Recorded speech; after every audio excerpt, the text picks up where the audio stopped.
They tried this during the farmers' protest as well, and they failed. They assumed India would fracture, that communities would turn on each other. But what did they find? Well, they ran into something that they do not have at all in their country. Unity. Not just from the armed forces whose air defense units intercepted every single incoming threat, including those heading for the Harmandir Sahib in Amritsar. But from the people of India, from Sikhs, Hindus, Muslims, Christians, Buddhists, everyone united in outrage, united in resolve. So here's the final take. Pakistan didn't just fail militarily. Oh boy, they didn't, because they ran into the Indian army. They failed morally. And in doing so, it exposed not just its own depravity, but the cowardice of those who still carry its water. The Golden Temple stands, India stands united, and the world now knows what Pakistan truly is. And to talk more about what the Indian Army put on the table for the entire country and indeed the entire world to see, I'm joined today and very happy to introduce Gurinder Singh Dhillon, IPS, former Additional Director General of Police of Law and Order of Punjab. He served till April 2024. Mr. Dhillon, a pleasure. Thank you for your time on this sensitive, emotive story that the Indian Army has brought out, sir. Your first reactions, your first thoughts, your first emotions, where the Indian Army, the Indian Armed Forces today have confirmed on the record that Pakistan deliberately and directly tried to damage the Golden Temple, sir, the Harmandir Sahib, using drones and missiles. Mr. Dhillon. Shiv, first of all, thank you for having me, and good evening to you and all the viewers. Yes, it is. At the very outside, I would like to say it is not only chilling, but it is also highly surprising, because I don't deny that the inputs with army are going to be true, and we need to be very cautious about it. But at the same time, I do agree that we from Punjab and the Sikhs, we are the integral part of this country, and we have been the defense shield umbrella of this nation. Indeed. And in the past also, we have faced the brunt, whether it was 65 or 71. I do agree on one point that Darbar Sahib is the holiest of holy places of Sikhs, but its very foundation clearly states that this is place open to all religions. Yes. That is why it has 4 entrances. And the very foundation of the place was laid jointly by 4th Guru, Shri Guru Ramdas Ji, and Sant Mia Mir Ji, a Sufi Fakir. And till now, there has been never a case where we will find that Pakistan establishment, whether it was military or civilian, will ever like to involve targeting Pakistan. So I do feel that when I was monitoring during this Operation Synindhur, there were indications that Pakistan wanted to attack religious places across the border in Jammu Kashmir, Punjab. And of course, there was occasion, for example, the Gurdwara Sahib at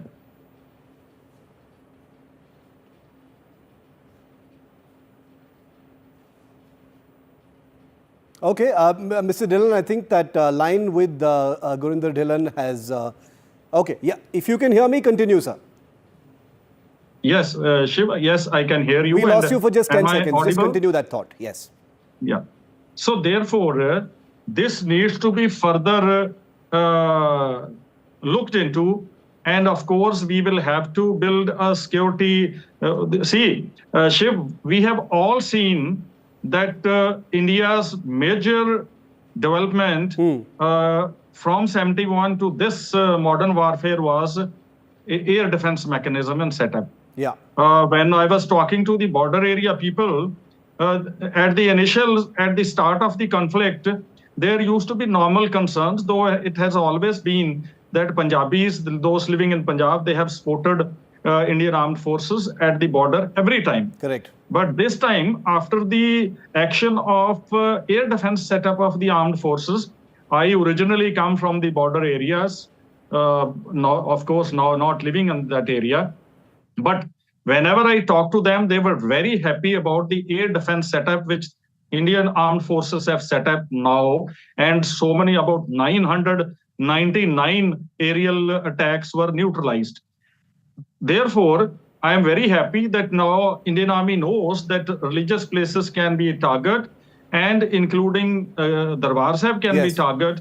So we will have to develop a defense mechanism so that this holiest of holy shrine of India, which give message daily of Aval Allah Noor Paya Kudrat Ke Sab Absolutely right, Mr. Dhillon. And I just want to say, you know, I love the fact that you have said that the Harmandir Sahib, the Darbar Sahib, the Golden Temple is a pride not just for Sikhs but for every Indian. I have had the privilege of being there, you know, many different times, and it is truly a divine place, and therefore it is unthinkable for any Indian to think that someone would try and target you know, the Golden Temple. My second question to you, Mr. Dhillon, is, you know, since you have looked at law and order, you have been on the ground, you have you've been a true warrior for law and order in Punjab, sir.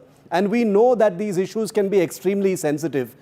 What kind of impact would it have had, God forbid, if something had actually happened, if one of those missiles had actually found a target, wherever it is, you know, in Jalandhar, Kapurthala, Amritsar, wherever it is, what kind of impact could it have had on the ground, sir?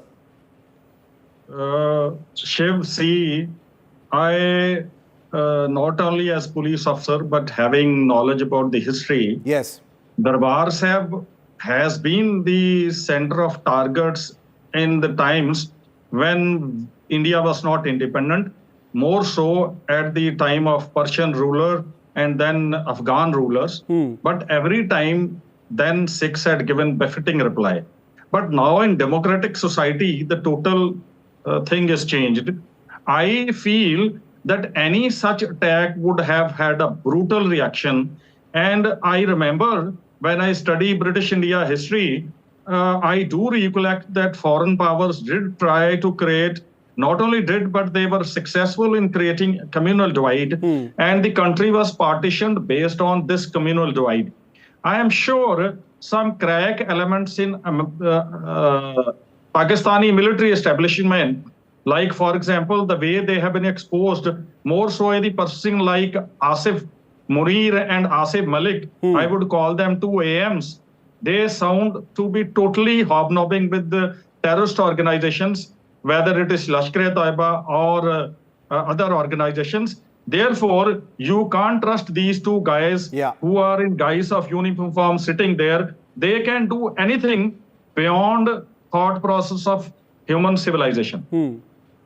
Final question, Mr. Dhillon. Final question. I take your point on that, and I again, once again, completely agree with you on that point, because the attempt here, you know, to damage a Sikh shrine and to spread the misinformation, as you must have definitely seen, Pakistan said India itself had launched missiles, you know, towards Amritsar, which was obviously patently false. It was a ludicrous claim to make by Pakistan. The attempt there was to create some kind of communal divisions, to create some kind of hatred within communities, and to try and amplify any kind of you know, hatred in people's hearts. And they did not succeed in doing that because we have shown them unity in return, sir. I do agree, Shiv, that it is first time in history of Indian conflicts that 100% there was unity, and this unity was the strength of this country during this Operation Synindhur. And even when Indian armed forces retaliated, there was no political division. The government of India and the armed forces were on the same page. Based on it worked like a very systematic professional unit. But at the same time, I would like to request my friends, more so whether they are Sikhs or non-Sikhs, those who believe in Guru Nanak Sahib's philosophy of unity, brotherhood, Nanak Naam Chaddi Kala, they need to understand that if there is such kind of threat, then those Sikhs who are living all over the world, the diaspora also need to think and reset their relations based on the crack elements in Pakistan military establishment. I'm glad you answered that question. That was going to be my last question, but the point you've made so emphatically, about diaspora elements, whether they are Khalistanis or otherwise, who are funded by Pakistan, who may have lost their way, or who have inimical views as far as India is concerned. This is a direct question to them, and I'm glad that someone of the stature of you, sir, Mr. Dhillon, have posed that question for people to think about, whether it is in London or Sydney or Vancouver or San Francisco or wherever it is. If you have views of this kind, are you okay with Pakistan attacking the Harmandir Sahib? It's a question that Shiva, I would like to add. Please add, sir. Please add, briefly. Shiva, I would like to add that Sikhs, as Khalsa of Guru Gobind Singh, can never be mercenaries. Yeah. These elements who are getting manipulated by some agencies who are inimical to India, the Sikhs need to be alert about them. Don't become mercenaries. Have your status as the Sikh of this country. And who else will be the greatest warrior for this country than Guru Gobind Singh, who founded Khalsa? Well he said. Lost his sons and father and mother and himself, but he stood stoutly for this country. We Sikhs need to be very sure that we belong to this country, we are born in this country, and we will fight and live for this nation. Your words, Mr. Dhillon, radiating out to millions of viewers in India and across the world, and I'm glad that someone with your gravitas has spoken them, because you've done better than I certainly ever could. And I thank you for your time, Gurinder Dhillon ji, for joining us on this sensitive and emotive story. Now we move on to story number 2 here on India Matters.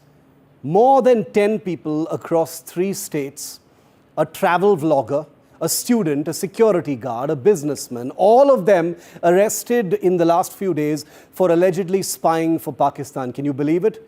All of them ordinary, inconspicuous, seemingly part of everyday India, accused of being assets of a hostile intelligence service who we've just almost gone to war with. Let's call this what it is and what it really is. This is a new front in Pakistan's war against India, a digital, social, psychological front. And this time the battlefield isn't a border post or a line of control unit or a military camp. It's your phone, your feed, your YouTube channel, your Instagram scroll. Consider this. One of the persons arrested is a travel vlogger. You've seen her face throughout the coverage of this story. Someone who built an entire brand around exploring India. Her name is Jyoti Malhotra, and you are not going to be forgetting that name anytime soon. She's a popular YouTuber from Hisar in Haryana. She wasn't lured with ideology or revenge. She wasn't brainwashed. She was simply lured, apparently, with visibility and money. And before she knew it, she had allegedly become what the Indian police call a developed asset of Pakistan's intelligence services. Can you believe it? She even visited Pakistan twice and allegedly passed on military information. It's not some rogue in the shadows anymore. It's someone whose videos you may have already watched. Someone who smiled at the camera while sending pictures of Indian military sites to a hostile foreign power. That is what she's accused of.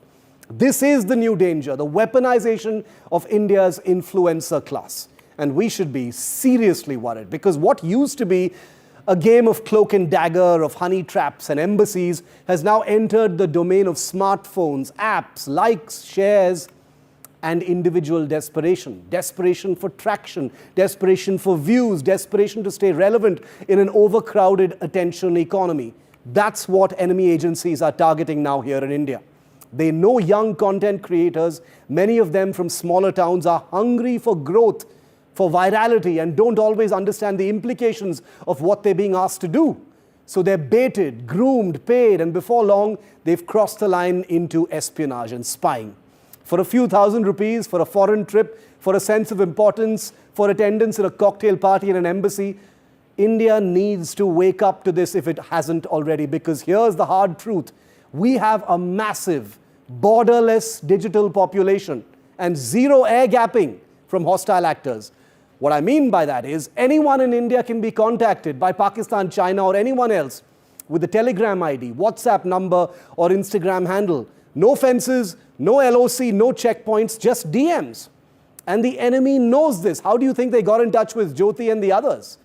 So what does India do?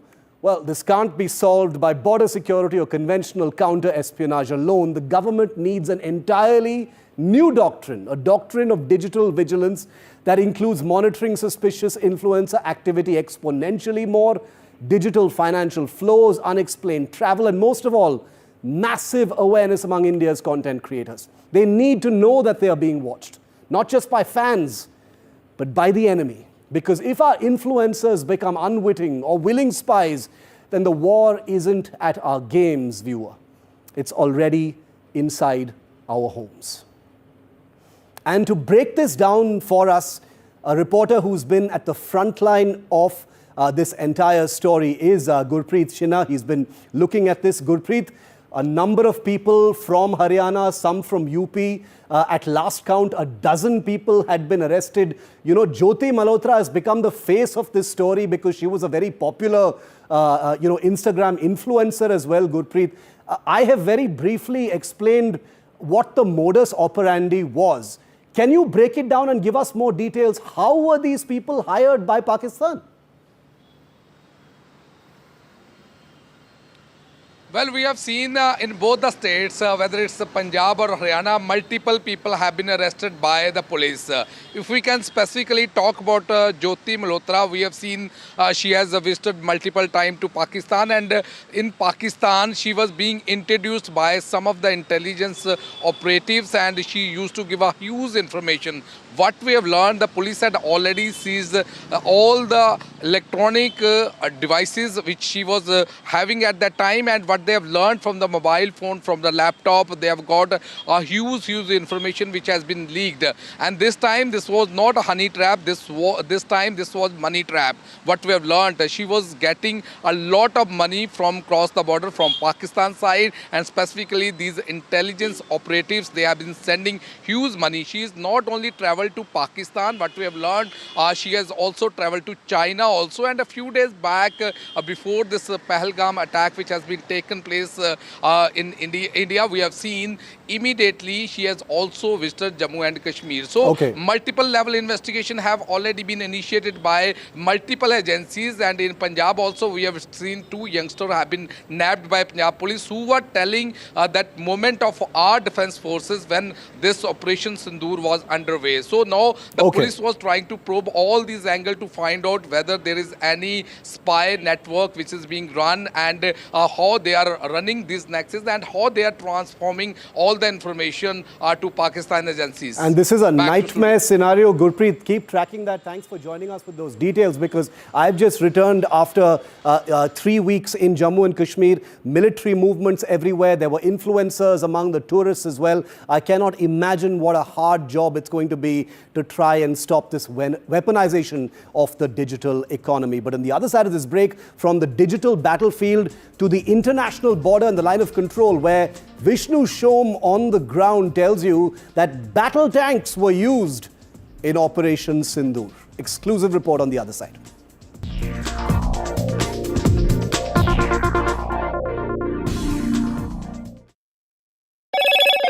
Hello, Moto.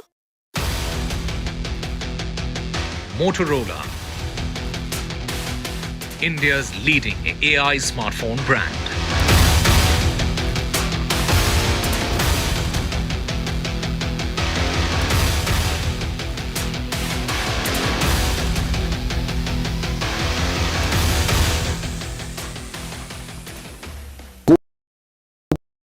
Gold plus optimistic reflective glass लगाओ, धूप की गर्मी को दूर भगाओ और बिजली का बिल भी बचाओ।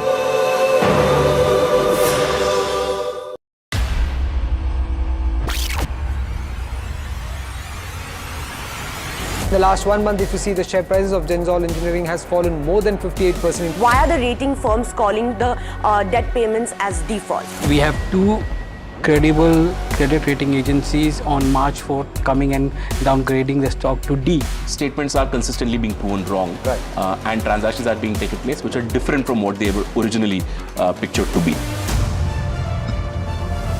The company claimed it would roll out 6,400 electric vehicles.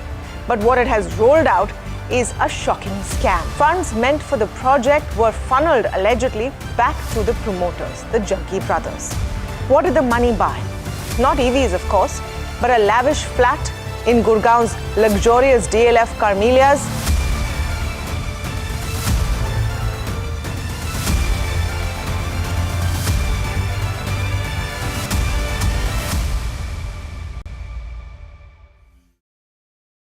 These are the visuals that are coming in. Let's go full frame with it. For every big news story. You can't defend the indefensible Ruchira Kamboj, but that's what Pakistan has been doing for a very, very long time. We are sifting through a lot of information. Some is right, some is not right. But I think we are India tunes in to NDTV. In fact, on NDTV, like we've been doing for the last few hours, we've been for fast, clear, and credible news. We've also been, busting a lot of misinformation that's been coming in. When I was standing on the road, I saw these lights going off in the sky, and I could hear where credibility sounds of like comes what sound first. like blasts happening. When Pakistan started shelling and first shell landed here, you can see this. Well, we have reached at ground zero, and this village is NDTV. First, fast, factual.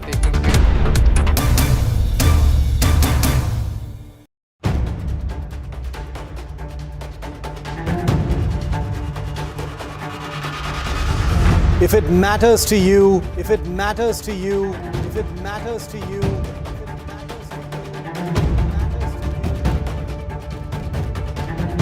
it matters to India. It matters to India. It matters to India. And it matters to me. And it matters to me.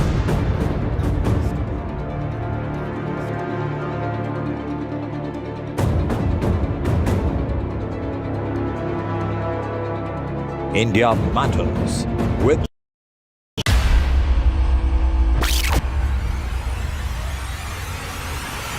In the last 1 month, if you see, the share prices of Genzol Engineering has fallen more than 58%. Why are the rating firms calling the debt payments as default? We have two credible credit rating agencies on March 4th coming and downgrading the stock to D. Statements are consistently being proven wrong, and transactions are being taken place which are different from what they were originally pictured to be. The company claimed it would roll out 6,400 electric vehicles. But what it has rolled out is a shocking scam. Funds meant for the project were funneled allegedly back to the promoters, the Junkie brothers. What did the money buy? Not EVs, of course, but a lavish flat in Gurgaon's luxurious DLF Carmelias.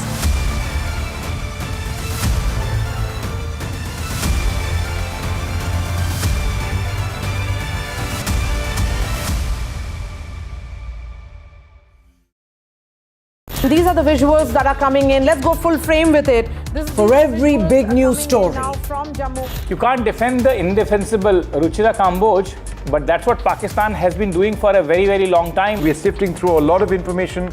Some is right, some is not right. But I think we are India tunes in to NDTV. In fact, on NDTV, like we've been doing. But thank you very much for speaking to us. It was interesting to learn about the use of BMPs and tanks as well. What was their role in Synindhur so far? So far, see, if I say they were used in a sub-conventional manner. If I may say, they were used for precision targeting and a calibrated response, so that it doesn't happen that the caliber escalation is there. So that's why the targets were identified, which were within range and which had to be hit with precision. So if you can roll down, you can see a 30 millimeter gun. It is very precise and it can fire various types of ammunition, which can have a devastating effect on the enemy. And thereafter, we have got a missile also, which can hit till around 4,000 meters. So that is why only small portion if I may say, only a fraction of these equipment were used against the ceasefire violation which the enemy had brought on us. And I think that's important because you were ready to go in, and if the order came, you were fully deployed, you would have moved, right? Yes, if earlier also I said that these equipment, the right in front of us, and the equipment, it is an instrument of decision, if I may literally say that. So therefore, the use, the preparation level, it has to be 24/7, 365 days. It can't happen that suddenly one fine day we get a plan. No, it is not like that.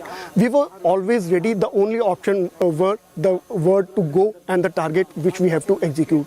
So thereafter, when the incident happened on 22nd of May, and thereafter Synindhur started rolling down, and thereafter we were given the precise target, and we were told that it has to be done at any cost, and which I'm proud to say that today my unit executed it to the perfection. Can you tell us what that mission was? It was, what did you hit? See, it was the enemy posts which were facilitating the infiltration. We also know that which are the posts which are used as a base for facilitating the infiltration by terrorists. So therefore, it was an informed call which was taken with respect to the targets, and those targets were hit across the line of control. Yeah.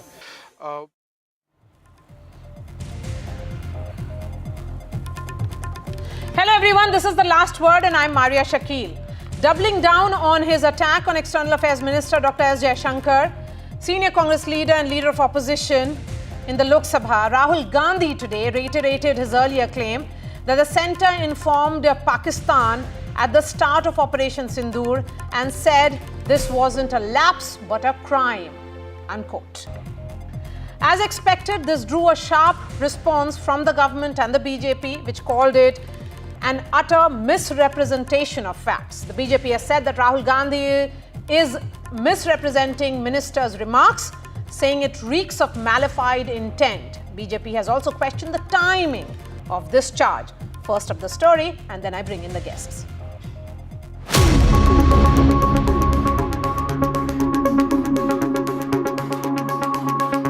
At the start of the operation, we had sent a message to Pakistan saying we are striking at terrorist infrastructure. We are not striking at the military. So the military has an option of standing out and not interfering in this process. They chose not to take that good advice. A remark about messaging. Read by Leader of Opposition Rahul Gandhi as an actual message sent to Pakistan before Operation Synindhur began.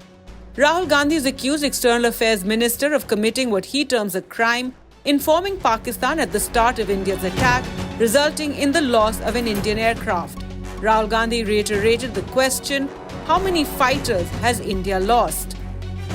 The Ministry of External Affairs was quick to fact-check Rahul Gandhi, calling out the utter misrepresentation of facts. There were warnings at the start of the operation, but none before. And these were alluded to at the joint briefing after Pakistan was put in its place.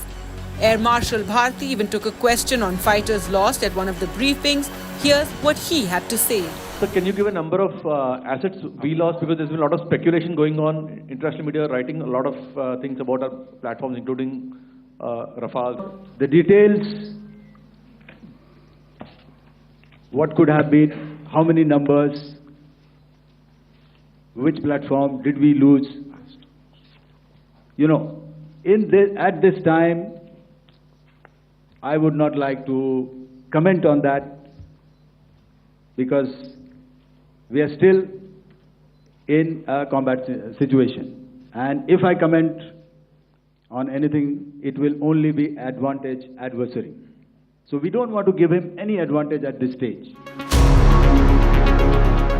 But the Congress took the battle forward, accusing the government of dealing in Synindhur. The BJP hit back in equal measure. सिंदूर का सौदा होता रहा, प्रधानमंत्री चुप रहे. विदेश मंत्री के मुंह से एक शब्द नहीं निकल रहा, दोनों के मुंह से नहीं निकल रहा. कांग्रेस पार्टी और कांग्रेस के नेता कितने गिरेंगे, ये इससे पता चलता है जब एक बार फिर अपनी सेनाओं की क्षमता पर प्रश्न चिन्ह किसी और ने नहीं बल्कि स्वयं राहुल गांधी जी ने खड़ा किया. The timing of Rahul Gandhi's questions under fire with the government in open book mode. From sending an all-party delegation across the world to present the right picture, to briefings, to parliamentary panels, the sole aim busting Pakistan's misinformation bid. Bureau reports, NDTV. Let's bring in the guests joining us on the last word tonight. Tuhin Sinha, national spokesperson of the BJP. We have Colonel Rohit Chaudhary representing the Congress. Neerja Chaudhary, senior journalist and columnist. And Lieutenant General Sanjay Kulkarni is also joining us. Neerja Chaudhary, beginning with you. How do you look at the entire politics playing out? Many questions being raised by Rahul Gandhi, not once but repeatedly. And he is just, training his guns directly at the External Affairs Minister. Yeah, well, Rahul Gandhi raised the question. He called it a crime that at the outset of the action, whether information was given. And to Pakistan, there will be terror bases that will be hit. The External Affairs Ministry has given its rebuttal. Well, it's the job of the opposition to raise questions if they have reservations or questions that are unanswered, and they've demanded a special session of Parliament. And now, of course, they all have to be on the same page as delegation goes to world capitals to mobilize support for India's position against terror. So I think coming hours, days before that happens, and the briefing of the delegation is going to start tomorrow to hone that the delegation takes one view. And there are no divergent voices. So all this is happening just hours before that briefing, and there is confusion. It's unfortunate that the whole country stood as one after Pahalgam during Operation Synindhur, and then a delegation is about to go. And today, what do we see? We see government versus Congress, Congress versus Congress, a divided India alliance. And it's not a very happy situation. And I think the government should clarify whatever doubts. And the opposition also needs to be more restrained. Because things are, it's a combat situation continuing, and the Operation Synindhur continues. It's all, the challenge is not yet over. So government must answer, opposition must exercise restraint is a message coming in from Neerja Chaudhary for both the politicians. But before I bring them in this discussion, Lieutenant General Sanjay Kulkarni, the point being made by Mr. Gandhi here is, what really happened? How many Indian aircrafts did we lose? Because Pakistan knew it, this wasn't a lapse, it's a crime. Point being made by External Affairs Ministry is that this is essentially misrepresentation of facts, and that has to be called out. When External Affairs Minister said that at the very beginning we informed Pakistan, what does it actually mean? Thank you very much. Nothing. I personally feel people were not aware of operations, how they are launched, what it really means, and first and foremost, Operation Synindhur is ongoing. You heard the DGMO briefing, you heard the MR say very... Yes. Sir, you have to unmute yourself. There seems to be... Okay, there is a problem with his audio. General Kulkarni, there is a problem with your audio. We'll try and fix that and come back to you. Surely, that's not the way the responsible opposition leader should be questioning. No question of questioning the government. Operation Synindhur is on. And therefore, even if the foreign minister has spoken to the counterpart on the other side and stated that, well, India is attacking all the terrorist locations and all of them, and therefore it is advisable that you keep the army off. The civilians will not be hit. But they did not agree to that, and the retaliation was there. I think it's fantastic. What could be better? And they stuck. And even I'm telling you, at 5 minutes past 1, the operation is launched. And even at 5 minutes past 1, he informs them that, look, we are doing this. How does it make any difference? You think the parties can do anything? Nothing they can do. So all these talks, all these things definitely does not speak good about anybody for that matter. And surely these kind of talks only help the enemy And therefore, they are always quoted by the enemy in their legislatures, in their parliament. I think something that they need to be worried about. Well, it is entirely them. And even using words like Synindhur, Soda, Sabya, is that the word to be used? These are the kind of words that anybody uses. I don't think so. It's absolutely disgraceful. Definitely, I would say, as a veteran, I feel very strongly. This was one operation which got the entire country united. This was one operation where we saw that we delivered. It was one operation that even the world is aghast as to what has hit them. And here we are, within our own country, people wanting to question. And then we are there to say, well, it's a democracy, you must come and tell us. Well, Operation Synindhur is on. I'm sure we have all the reports. 47, 48 is out, 65 is out, 71 is out, Kargil operations are out. The Siachen ongoing, it's all on. Everything is on in the paper. Okay, So Colonel nothing that can be hidden is also in joining us. He's from the Congress party and because he's also an army man like you, sir. Let him respond to the concerns that you have raised and then I bring in the BJP. Jai, with due respect to General Kulkarni and all the co-panelists, I would like to say that that now the Operation Synindhur, it is held in abeyance. It is not on. It is not clearly on. Now it is the duty as our defense teaching is concerned.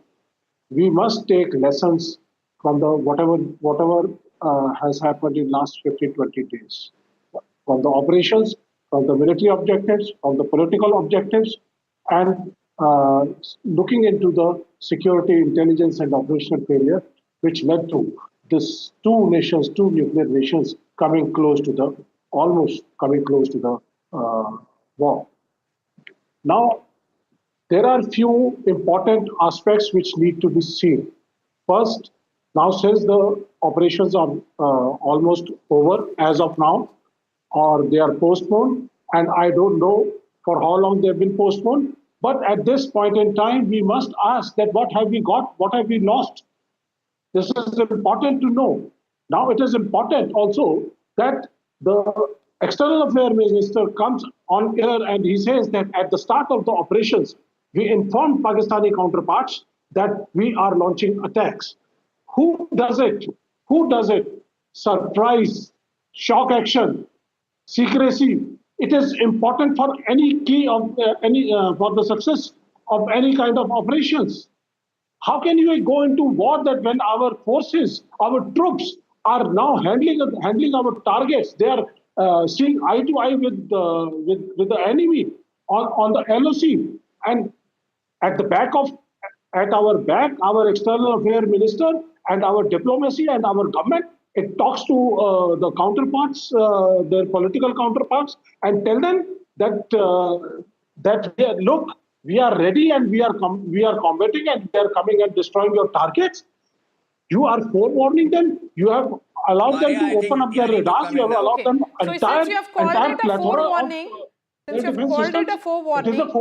really, can this be seen as forewarning first Tuhin Sinha respond to that, then I'll ask General Sanjay Maria, yes. You know, I'm sorry if an ex-serviceman does not understand the difference between at the start and before the start. No wonder he belongs to the dim-witted present-day Congress party. Rahul Gandhi's repeated misinterpretation of the EAM, words. You dare not speak in between. Please do not dare to talk like that. You dare not speak in between. Colonel Chaudhary, he was patiently listening. Please okay, let's have You dare not speak in between. Maria, can you mute him? Colonel Chaudhary, he was Behavior does not patiently behove an listening to you. ex-serviceman. I'm sorry. I take I'm personal sorry, offense his to what you behavior does speak. not behove an ex-serviceman. Yes. He has shown over here that he belongs to Rahul Gandhi's Congress party. Okay, please go ahead. Maria, I am appalled today. I am appalled. You know, Rahul Gandhi's repeated misinterpretation of the most innocuous words of EAM has a malefied, has a sinister intent written all over it. Because the same words, the same facts have been corroborated by the DGMO. General Rajiv Ghai, you can play out the video so that, no Congress person can, fool around on this very sensitive issue. Now, the desperation with which they want to know our damages, we have not hidden anything. Of course, in due course of time, if at all there is a damage, the army would let them know. But their desperation at a time when India is launching one of its biggest diplomatic, reach outs across the globe, perhaps shows a larger conspiracy to derail this diplomatic reach out. And I think that needs to be called out. No responsible leader of opposition would do something like that. In fact, the desperation almost seems that they have been tasked by some of their foreign collaborators to find this out. Why don't they speak to Tom Cooper?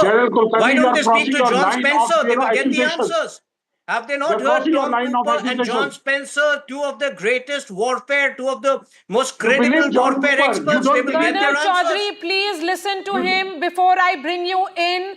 You have to listen to other panelists, and you have got your time. I'll give your time again. Please, let's extend that courtesy the way discussions should happen. Yes, go ahead, Tuhin. If they are so desperate to find out, they might as well listen to Tom Cooper. They might as well listen to John Spencer, two of the most credible names in the, when it comes to warfare experts. But instead, they seem to be obsessed. They seem to be deriving some sort of a hidden joy by pinning, the Indian army establishment, the Indian military establishment at this point of time. And that is what is particularly worrisome about this present-day Congress party. Okay, you have made your point. Let Colonel Chaudhary respond. Can I? Yes, sir. Please go ahead. With due respect to General Kulkarni, first of all, we all are ex-servicemen. We have done our duties, and we are experts in our own domain. And being from the Prithvi missile background and the nuclear background, I'm very much privy to a lot of things, and I'm expert on that. So please do not raise any questions on the integrity of any officer. Secondly, the way we are not raising any kind of iota of question on the defense forces. Defense forces were given limited objective of hitting 9 targets. Then after that, countering the attack which was coming from the Pakistani side, and they have done beautifully. They have acted very well. Now my question is not to the DGMO, DG Air Ops, or anybody else. They have performed their task very well. Now the duty of the government was not to inform anything about the operations to their counterparts. That is worrisome. That is what is troubling us. When our troops are in war, then divulging vital information that we are coming, see that we are coming, and they open up their entire electromagnetic systems, their radar system, air defense systems. And should it be seen? No. Okay, then, just a minute. Let me just complete. Sure, sir. Sure. So that at that point in time, if we have lost something, and if we would have lost because of the divulgence of information, then probably it would be a treachery and it would be a sabotaging the information. Okay. Now, our next question is very simple and clear. All this has happened. Now, it is the duty of the government to inform our citizens, our representatives, hold a parliament session. It was held in 1962 when Atal Bihari Vajpayee asked for this session, and it was honored and convened by Nehruji. And it is the duty of the government to take the entire citizens of the country on board. Since you've made a specific point about special session, let me bring in Neerja. I'm going to come back to you, sir. I'm coming back to you. Please be patient. Yes, Neerja Chaudhary. Neerja Chaudhary, is a special session of Parliament. That's the demand that is coming in from India blog. Of course, there are 7 delegations being sent across the globe. This is all-party delegation, which will certainly show the camaraderie or the entire political class speaking in one voice, which is needed at this juncture. But a special session, should that be called? And the government should communicate to the entire country, although the Prime Minister has done so through the address to the nation. What do you think? I think at some point it would be a good thing to do, to call a special session of Parliament. The timing of it will have to be decided. What suits us if we are undertaking such a global outreach as we are with 59 people as part of the delegation, 7 groups. It's a high-level thing. happening, do you do it before that, or do you wait for the group to come back and then do it? It actually strengthens. In the past also, when Parliament took a view under Narasimha Rao that POK belonged to India, it was a resolution passed by Parliament to which the opposition refers even now. If that say is reiterated by Parliament, or the principle that whatever we have to do between India and Pakistan is bilateral, that no third party intervention, all those are stated principles over the decades accepted by India. If entire Parliament reinforces all that, then it strengthens India. It strengthens the government also, saying, look, to ward off pressure which must be coming, which has come in the past also. So, that we have an opposition to take care of and so on. So I think, and of course, to inform India and inform the opposition parties to meet their questions that are still unanswered. And that is the right of the opposition to ask those questions. So Parliament is the best forum to do that. But the timing of it will have to be decided wisely. Tuhin, why not call a special session? You've already made your stand clear. Well, we will call it when the time is right. Even in the corporate world, you share the information first with a core group, and then, it gradually disseminates. When we feel the time is right now, the priority are the diplomatic missions which are reaching out across the globe.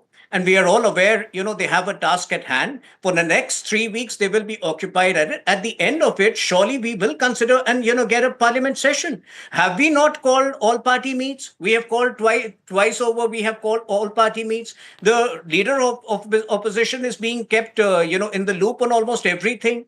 So I think, it's about time. I think the most important point today is to call out the Congress party's bluff. And I repeat for the umpteenth time, I'm finding it very difficult to imagine that the Congress party does not understand the difference between at the start and before the start. At the start simply means at the end of the 35 minutes when the 9 terror camps were struck down. I think if they don't understand it, they might as well note it down so that they don't ask this question again.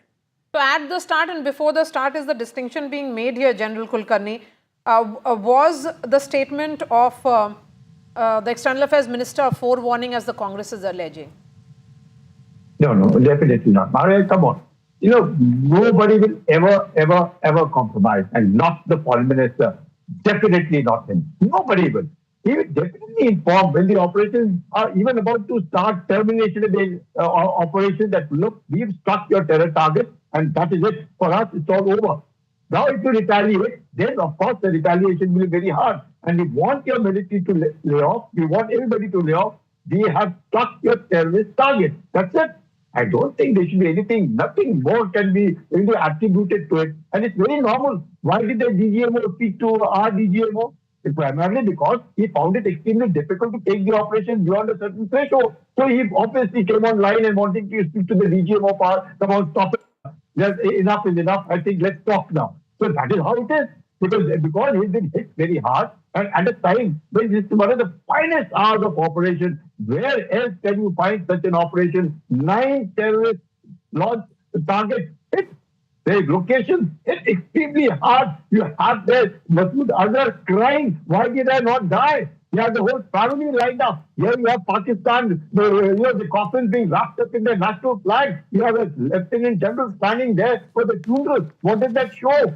Complicity, the involvement, hand in glove that the Pakistan army are with the terrorists. Everything being exposed, and all of it in the media, nothing being hidden, no proof required, all of it over there. Then when the Pakistanis retaliate, then you just see the retaliation thereafter. 11 air bases hit. Their airstrip damaged, radars hit, everything is gone. They don't know what's happening in Karachi, Rawalpindi, all over. What more do we expect? And thereafter you have someone come at 1 o'clock in the afternoon wanting to speak to the DGMO. Hey, come on, can we stop it? Can we talk? What else? It's almost surrender. And even after that, if we were to question the way you've gone about, come on, tell us this, and the operation that's as a former serviceman yourself, don't you think that to say that, that the ministers or even anyone who is in position of authority and power would be revealing or forewarning the enemy. I mean, is that even possible? While we understand that you have all the right to raise the questions, and rightly so, you're the opposition. You have joined the all-party delegation now because all of you are heading to various countries. It's a global outreach which is happening. Should this question be raised right now, sir? You're asking me? Yes, sir. Yeah. Look, there are few things which need to be answered. They are very important. Sure. As long as the operation was going on, I unequivocally we said one-line statement that we are with the government. Whatever punitive, strong action they want to take against the perpetrators of the terrorist act on 22nd April in Pahalgam, please go ahead. We are with you. Now, since the operations are on, now it is the duty of the government to come out and come clean that whatever has happened, please inform to everybody. And the way ceasefire has been invoked, 10th May morning, the update briefing by 3 officers, 2 lady officers and foreign secretary, it was excellent, and we were really enjoying. The entire nation was wanting that our forces are doing great job, and they will just probably get inside Pakistan and probably they'll break them into 5 pieces as it was done in 1971 war. Now, with that upbeat mood, can a DGMO call off and take a call that we are closing down and we are going for a ceasefire only just because that there is one phone call has come from their counterpart in Pakistan? See, the way ceasefire has been invoked, US President, he calls and he says that both the countries are great. They are fighting for Kashmir, and unnecessarily he's brought in Kashmir issue, which was non-issue at this point in time. Now, finally, he comes back and says that, I have enforced ceasefire.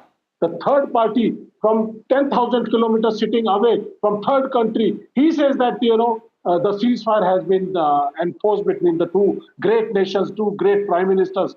Probably Modi ji may accept it, BJP may accept it. We do not accept Pakistan as a great nation. It's a failed state. It's a terror state. It's a rogue state. Okay. And India is the 4th largest economy at this point in time. Best defense forces in the world. Okay. We cannot Tuhin, respond to that. it. Quickly respond to that, and then I'll give the last word to Nija. Please go ahead. Tuhin, respond to that. Well, Maria, the pretense of Congress party to stand up in national interest has collapsed today. And I think, they may ask 10 questions. But you have them on board for the parliamentary delegation which is going. No, Maria, I'm sure you can't dismiss their nationalist sentiments either. They are part of the global, narrative building effort of the government. In 1994, when Narasimha Rao ji made Atal Bihari Vajpayee ji head one of the delegations to Geneva, we were proud of Atal Bihari. Look at the way they are flustered and rattled just because, Shashi Tharoor is heading one of the most important delegations. This is the reality of the Congress party. They can't accept the fact that any of their nationalist voices come to the fore and are rewarded. They wanted Gaurav Gogoi to be sent. Gaurav Gogoi, who has all kinds of absurd allegations against him, to which he has no answer. They wanted Nazir Hussain to be sent. Nazir Hussain, at whose election to the Rajya Sabha, Pakistan Zindabad slogans were raised. This is the reality of the Congress party, and I'm glad that their facade of standing up for national interest has collapsed today with the repeated tweets of... Then don't have them as part of the delegation. Yeah, of course they are part of the delegation. 4 Congress leaders are going. Salman Khurshid is going. Yes. Ghulam Nabi Azad, who was one of the oldest Congress members, is going. Anand Sharma is going. Of course they are going. But I think this Congress party needs to be more unequivocal about, standing up for India, which somehow, with these repeated obnoxious tweets of Rahul Gandhi, it does not show itself to be. Okay. Nija, you have just enough time to wrap up the last word. You get the last word on the last word tonight. No, I think, number one, from the complete unity that we had, one voice, India stood together. There was no Hindu, Muslim, Kashmiris stood with the rest of India, opposition government on the same page. It was where India showed its inherent strength. Now to erupt so quickly into politics, I suppose it's inevitable in a democracy and to be expected. But the only thing one wishes that before this important initiative of a global outreach, I think somewhere something needs to give way for both sides to close ranks once again. Okay, and what do you think that will be? I don't know whether the BJP side reaches out to the LOP, makes them maybe in camera briefing, whatever is required.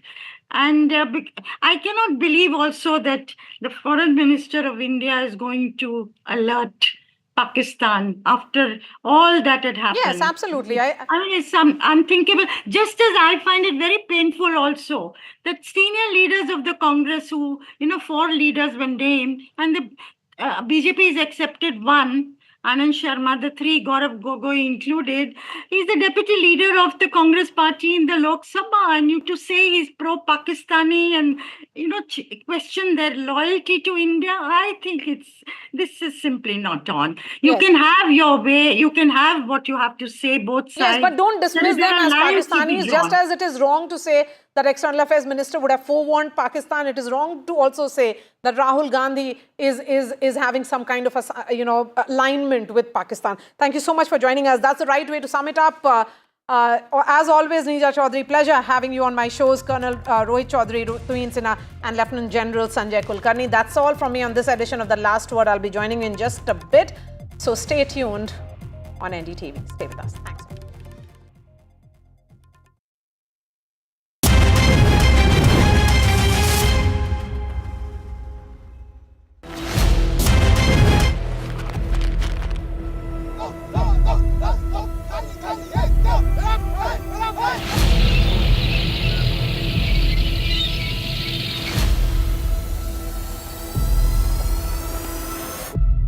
Bharat माता की जय, भारत माता की जय, भारत माता की जय, जय Hind.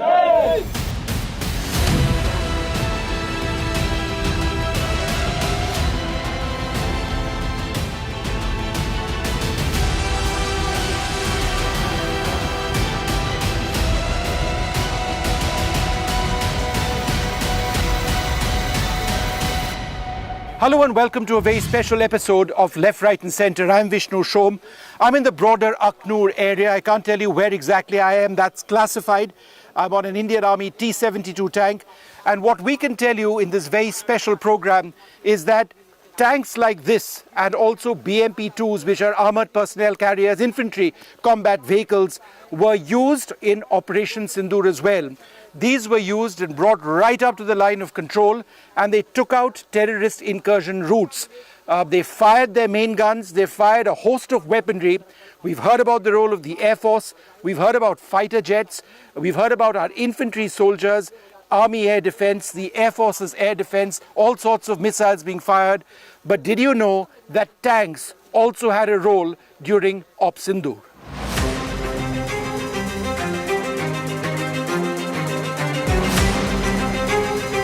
Op Synindhur, of course, is not over at all, but when we were at the peak of Op Synindhur, what we've now learned is that mechanized infantry units of the Indian Army, armoured units of the Indian Army were also deployed right up to the line of control and taking out terrorist incursion or potential terrorist incursion routes.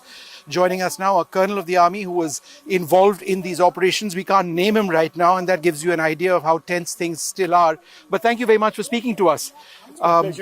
It was interesting to learn about the use of BMPs and tanks as well. What was their role in Op Synindhur so far?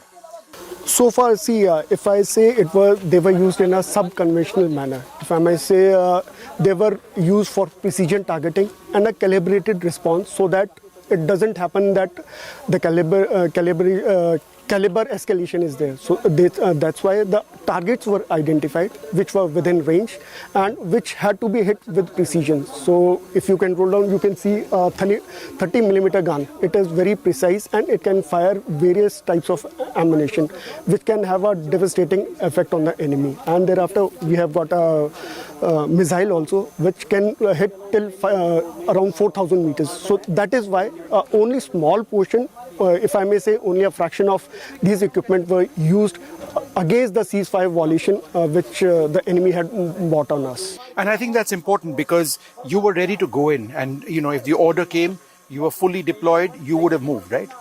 Yes, if earlier also I said that these equipment, the right in front of us, and the equipment, it is an instrument of decision, if I may literally say that.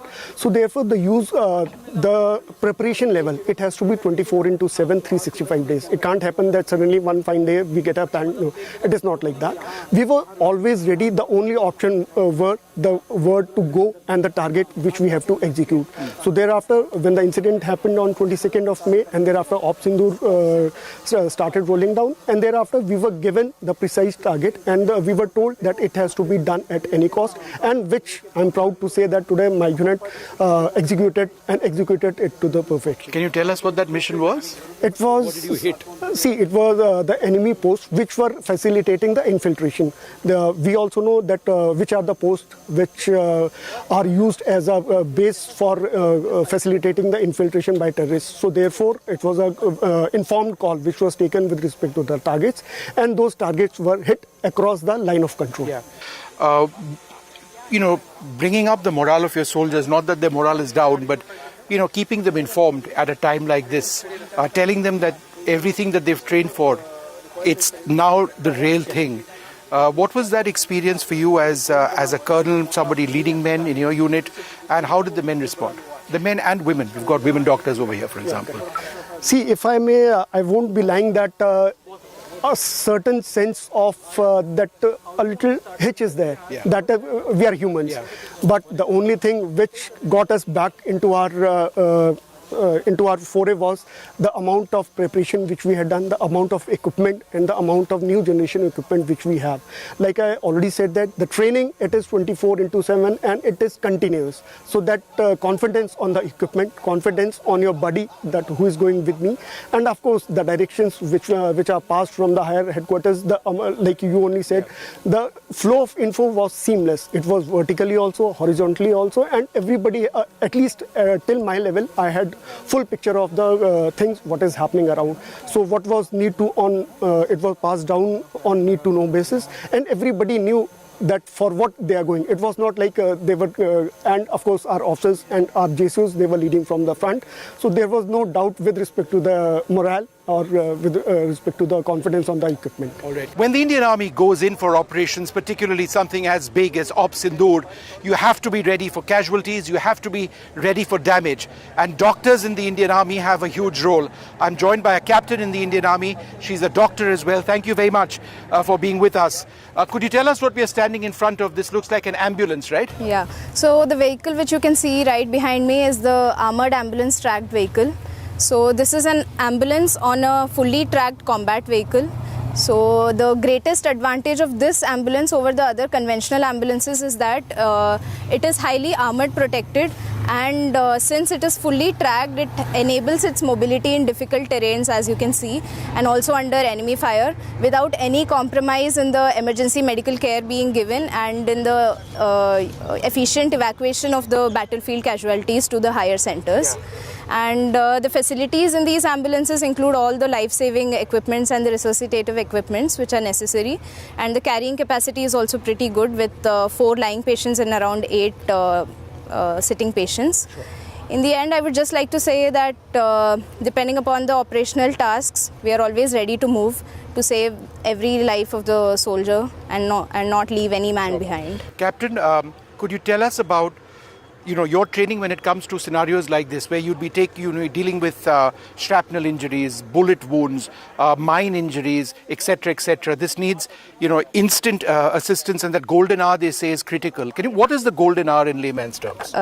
So that is what actually makes us different from the normal civil doctors. We are basically trained in the tactical combat casualty care, which includes handling casualties, which is not like the regular casualties in the civil area. So as you rightly mentioned about the various kinds of injuries, we are basically taught to manage these injuries and about hemorrhage control, and also how to evacuate the patients to higher centers, timely evacuation, and thereon.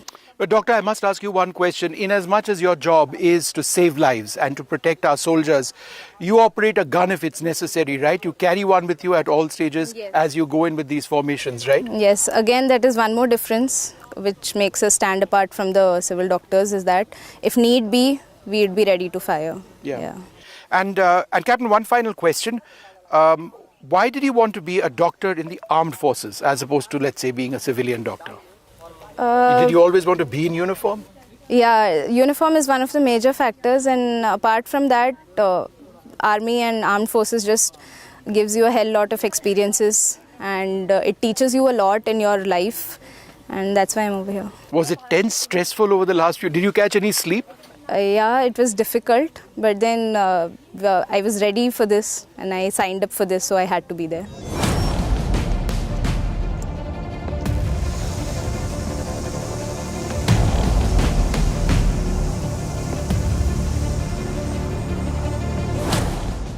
आपका role यहाँ क्या है और हम किसके सामने खड़े हैं? सर, हम अपनी यूनिट के ड्रोन ऑपरेटर हैं। हमने ड्रोन और क्वाड्रॉप्टर में महारत हासिल कर रखी है। जैसे ही हमें इस ऑपरेशन का पता चला, हमें आगे की पोस्टों पर डिप्लॉय किया गया। हमने अपने इक्विपमेंट्स और ड्रोन्स को टारगेट के ऊपर 24 घंटे सर्विलेंस में रखा, जिससे कि दुश्मन के जीआर, उनकी एक्टिविटी और रेगुलर हरकत के बारे में हमें पता चला। उसे हमने अपने सर्विलेंस रूम में पास किया, और जैसे ही हमने पास किया, हमारे ट्रूप्स को उससे बहुत मदद मिली। उसके बाद हमारे जो वेपन्स थे, जो कि उस पर कारगर साबित हो सकते थे, उससे हमने फायर डाला और दुश्मन को बर्बाद किया।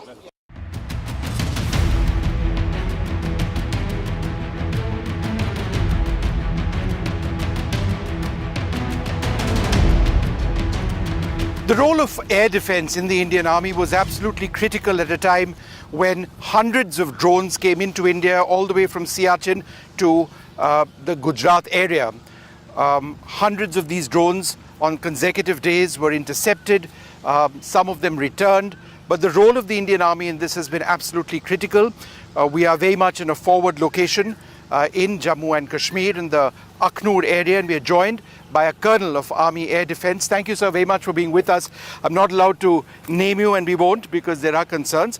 But broadly speaking, guns like this, the L-70, had a huge role in taking out drones which came in. Could you tell us what you saw above this site on those 2 days or 3 days?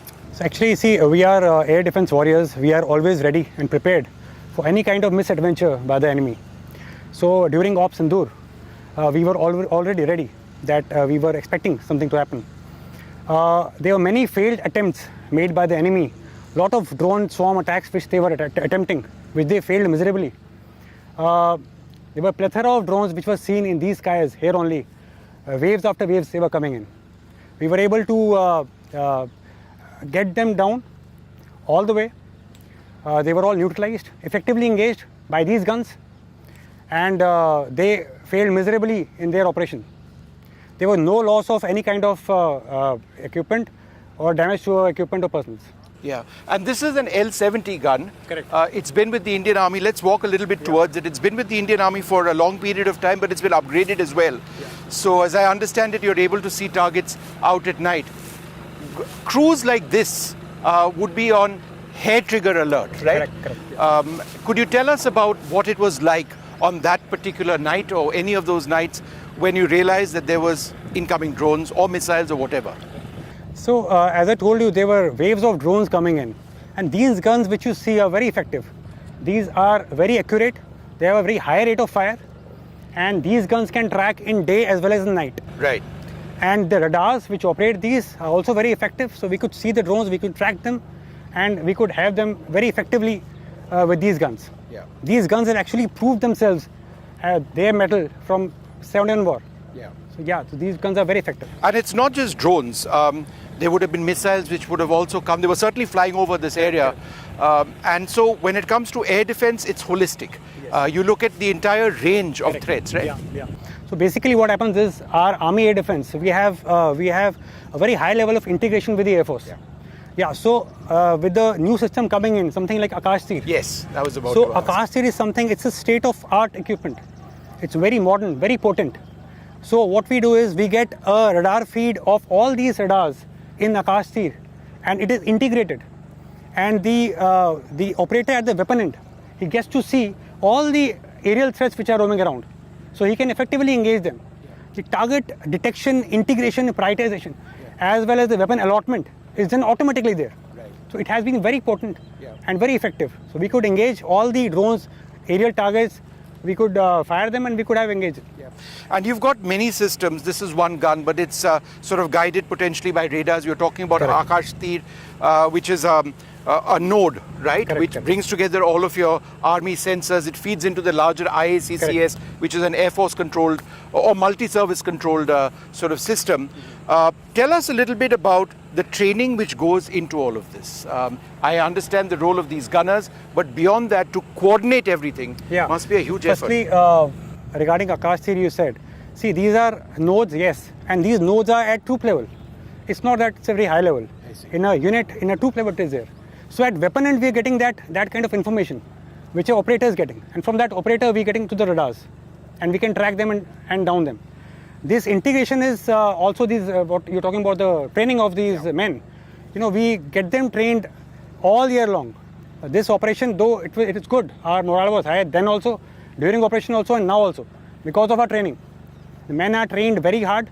We are always on the training. In fact, I should say we are also training with Air Force, with their ICCS nodes. We're training with them also. So this, because of this training only, I would say that we were able to, you can see the results. And a final question to you. You would have known, and the men that you command would have known, that the drones which were coming in, some would have been armed. Some may have had the ability of firing missiles themselves. On occasion, if you didn't shoot it down, you could have been hit yourself. Correct. Could you tell us that the tension, the pressures, knowing that it was very much a life and death situation? Yeah, but that's what we are trained for. Yeah, that's what we are there for. We are actually born to punish the enemy. If they can only, what they can do is they can just start flyover from their airports, from their airfields. We'll get them down, that's for sure. So we are there for this. Yes, anxiety was there, but we all were charged up, prepared, because that's our job. We are prepared for that, we are motivated and we are trained for that. That confidence comes from the training which we've got. Wonderful speaking to you, Colonel. Thank you so much. Very much for speaking to us. Thank you very much indeed. Well, there you have it. A look at the role of a commander, somebody, a colonel, who commands a particular unit of Army Air Defense. It's very much teamwork which combines the role of men like those behind me, along with the guns that they operate and the sensors which guide them. It was this which enabled India to gain a huge critical edge during Op Synindhur. Remember, Op Synindhur is not over. These units can be reactivated at a moment whenever they are required and whenever threats are detected in the skies.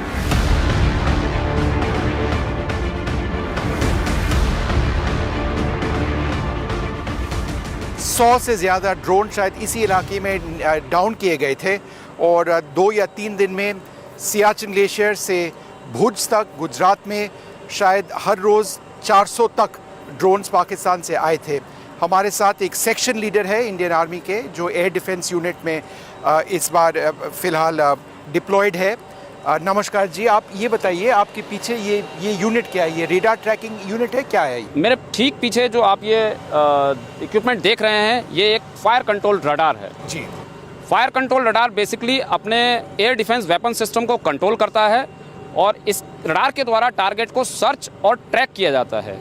इस radar के द्वारा target को search और track करने के बाद weapon system उस पर एक्यूरेट फायर खोलते हैं और वो टारगेट हवा में ही बर्बाद कर देते हैं। कई रातों के लिए आप लोग डिप्लॉयड थे जब ये वो ड्रोन्स वहाँ से आ रहे थे।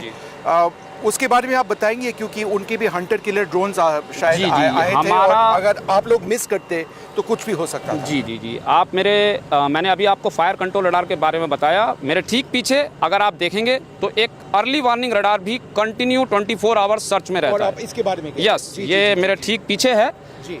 ये मेरा हमारा अर्ली वार्निंग रडार है। ये कंटिन्यू 24 आवर्स दुश्मन की हर हरकत पर पैनी नज़र रखता है। और ये रडार जो है आज के समय का आधुनिक रडार है और ये एक लॉन्ग रेंज रडार है।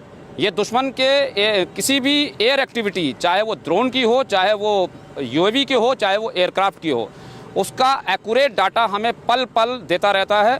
और इसका इंटीग्रेशन हमारे कम्युनिकेशन सिस्टम जो कि कंट्रोल सेंटर है हमारा, उससे किया गया है।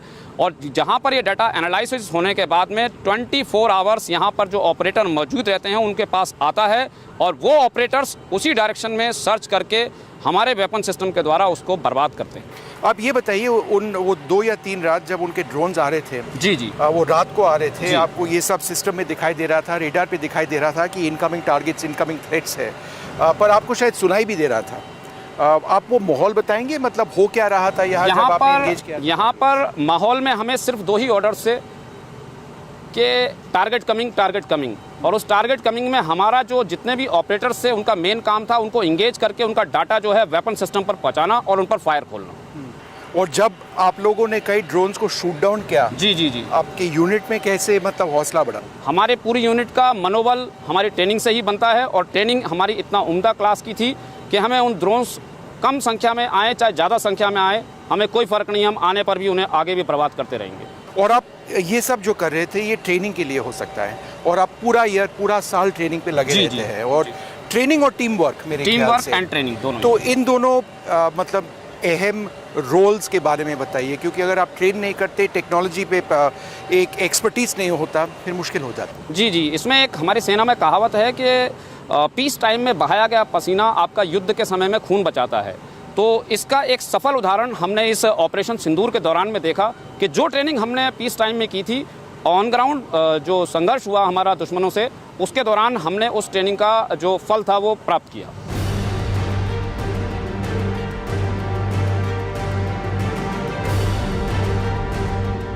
Well, the reason I'm here in a flak jacket and a helmet is because we're actually very close to the line of control. I can see it up in the distance. And I'm over here with a member of the Army Air Defence Unit. In fact, there are 4 members of the Army Air Defence Unit over here, including a major. All of these soldiers were up at night over the last several days, ensuring that our skies are free of enemy drones, potentially of fighter aircraft. They will fire at whatever is identified as a threat. Major, the last couple of days, I mean, you've trained for it your entire career. Was it surreal when you actually went into it? Yeah, actually it was surreal. Once we are sitting in the Akash Tir command post, we can actually see the live targets which were coming, and we were continuously passing the information to the troops on ground as to 10 kilometers there's a fighter aircraft coming towards you, be ready to engage. So everything whatever we practice in our practice camps, that was actually turning to be real. And tell us about the weapon behind us. It's very much a mainstay for you, right? Yeah, it's a shoulder-fired missile. I can't give you the technical specifications, but it's a very potent weapon. Yeah, it's a Igla missile. It's a very potent weapon, and it has proved its worth towards in many conflicts and wars. And all of you are trained, day in and day out on the use of this. Yeah, in peacetime, the mainstay of army is to train and prepare themselves for the war. And the time when it came, we proved our worth, and the whole nation knows what we have done. And you guys were able to shoot down drones, right? Yeah, we were able to get the higher signature of the drones, and we have hit couple of drones as well from the system. And you saw it go down in the sights? Yeah, we have seen it from the visual eye also. If the weather is clear and you see something going down at a distance of 3 or 4 kilometers, burning in the sky, so it is evident that the missile has got a drone down. Yeah.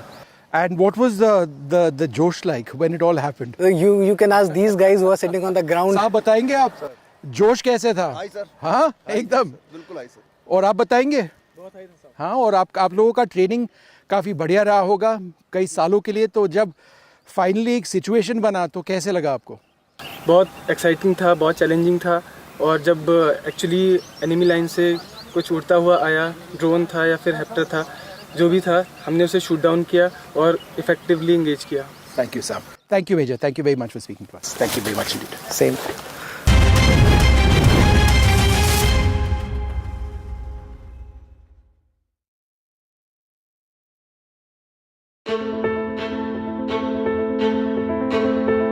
News is not just headlines, it is what impacts you. And news should never be mistaken for noise. What matters is the reality. Accurate, in-depth, and with the right perspective. For over 20 years, I have been a journalist, and never has clarity mattered more than now. At Newsnight, we go beyond the surface. We dissect the details, challenge the narratives, and bring you the unparalleled clarity you deserve in a world clouded by misinformation. We are bold, we are direct. Newsnight, for the news in your interest. Only on NDTV 24/7. In today's interconnected world, India's voice is more crucial than ever. When India speaks, the world listens. At NDTV World, we are that voice, bringing you intelligent and insightful news from India and beyond. From geopolitics and diplomacy to economic shifts, migrations, tech disruptions, and the stories of our diaspora.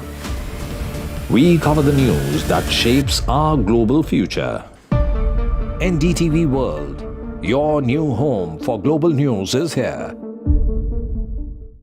I've been reporting on all issues, big and small, from Andhra Pradesh, Telangana, rest of South India, bringing you all the action, all that you need to know, all that you want to know. The energy of Maximum City is infectious. I'm bringing that energy in our news coverage from financial capital Mumbai. Covering from the southernmost part of India over the last 23 years, I bring in-depth and 360-degree coverage from the Dravidian heartland. The land of Mishti, also known for its bitter politics. I have seen much water flow under the Howrah Bridge, covering Bengal in all its vivid colors. India's IT capital is always bustling, a city full of startups, stories and surprises. And I keep you ahead on all the Bengaluru buzz.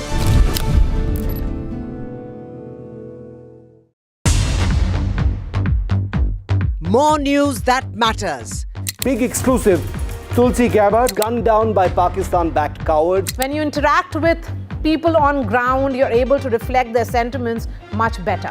More debates that shake the system. More exclusives you won't find anywhere. Welcome back. You're watching The Left, Right and Centre, and the big story today was Foreign Secretary Vikram Misri appearing before the crucial Parliamentary Standing Committee on External Affairs. This was with regards to Operation Synindhur following the Pahalgam terror attack on 22nd of April.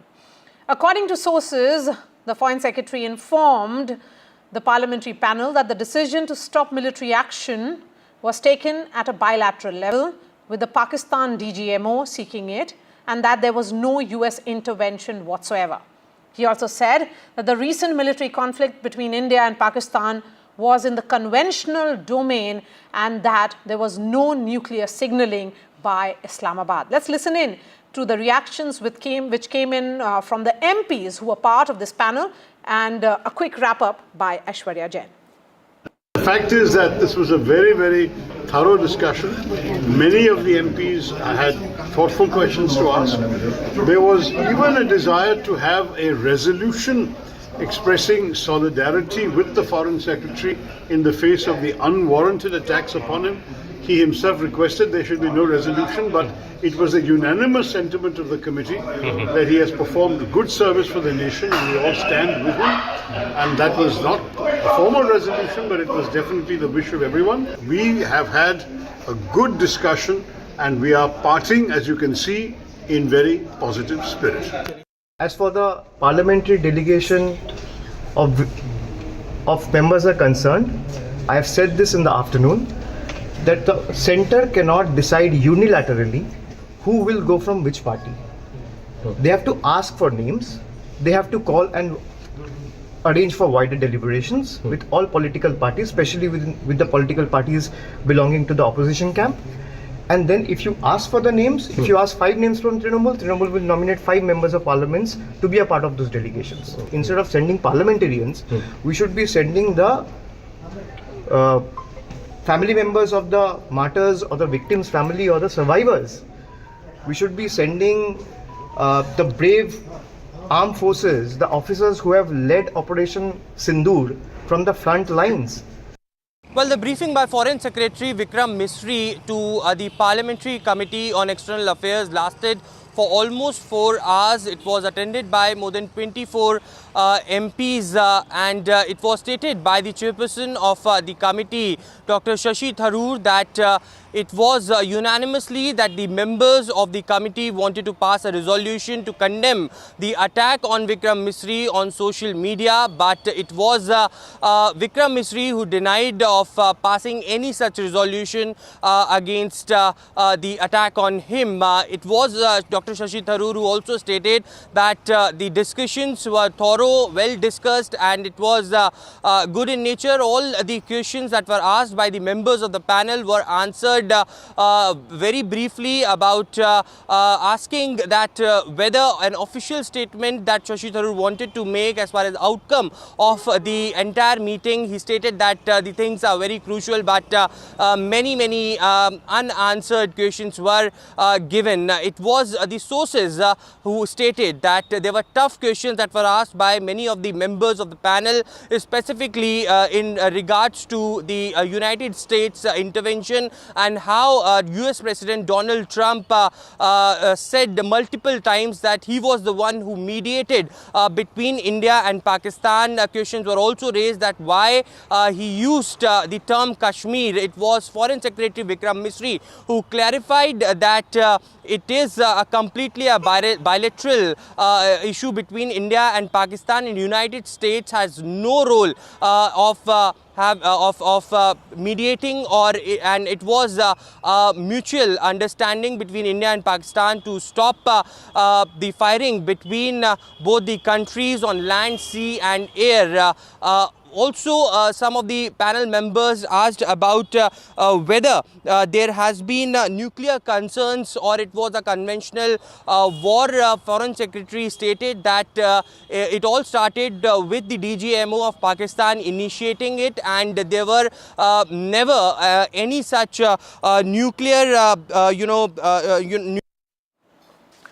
Let's bring the big debate on the left, right and centre tonight. The recent remarks made by Madhya Pradesh Minister Vijay Shah against Colonel Sofia Qureshi, a woman officer of the Indian Armed Forces, have sparked nationwide outrage. His comments, deemed filthy, crass and shameful by the Supreme Court, have not only insulted an individual but also disrespected the dignity of the uniform Colonel Qureshi represents. Despite the minister issuing an apology following the backlash, the apex court dismissed it as mere crocodile tears. Reminding him of his stature as a seasoned politician, the court emphasized that public figures must weigh in their words with responsibility and sensitivity. The court has now ordered the Madhya Pradesh government to create a 3-member SIT, that is the Special Investigation Team, to probe the matter further, although the stay on his arrest remains in place for now. The court also questioned the state government what action had been taken so far in this case. The incident raises serious questions. Can a public servant speak so irresponsibly about those who serve the nation? Is an insincere apology enough? Politicians must remember that their words carry weight and their words matter. Words have consequences, especially when they come from those who are in positions of power. Let me bring in the guests who are joining us now. Kapil Sankla is the lawyer of the Supreme Court. We have Wing Commander Gitanjali Singh, defense expert. Radhika Khera, spokesperson of the BJP. Wing Commander Anuma Acharya is representing the Congress. And we also have Ranjana Kumari, a women's rights activist. Radhika Khera, when will the BJP and the state government take action against him? He should have been sacked by now. Maria, what the minister has said is absolutely not defendable, and no one in the party stands by it. And we absolutely, do not accept it. Nobody in our party is in favor of it, and nobody has come out and speaking in favor of it. The matter is now sub judice. It is in court, and the court is taking its cognizance on the matter. So let's wait for what the court does, and we are waiting, and we hope that the court will set an example by giving a befitting punishment for the same, so that it sets an example for the times to come. And also after this, we hope that other leaders also who have gone on to insult the army are also or army or anybody, even a woman for that matter. And there are instances when people have lost their cool or whatever spoken of what they should not be speaking, and cognizance is taken, and an example is set. And later also people, whether it's from Samajwadi Party or from the Congress, matters are taken very seriously, and they are reprimanded and punished for the same. Okay. So Kapil Sankla, the point being made here, and I want to understand from you as a lawyer, the comments of the Supreme Court are really, really harsh. And what is that apology is what Justice Suryakant asked. He went on to say, what kind of apology have you tendered? There is some meaning of apology. Sometimes people use docile language only to wriggle out of proceedings, and sometimes they shed crocodile tears. What kind of apology is yours? You want to give the impression that the court had asked you to apologize. What prevented you from making a sincere apology for your crass comments till now? These are very, very harsh words. So perhaps a red line is being drawn by the apex court with regards to this comment which has been made, which is clearly filthy, crass. Now, the BJP says because the matter is sub judice, they can't take action against the minister. Does it actually work that way? I'll start by agreeing with what you said, that public figures wield a lot of influence and their words have a lot of power. And that power can be used either to unite or to divide. So it is essential that whatever they say, whatever they speak, and wherever they speak, is spoken with a lot of care, with a lot of respect, and with a lot of responsibility.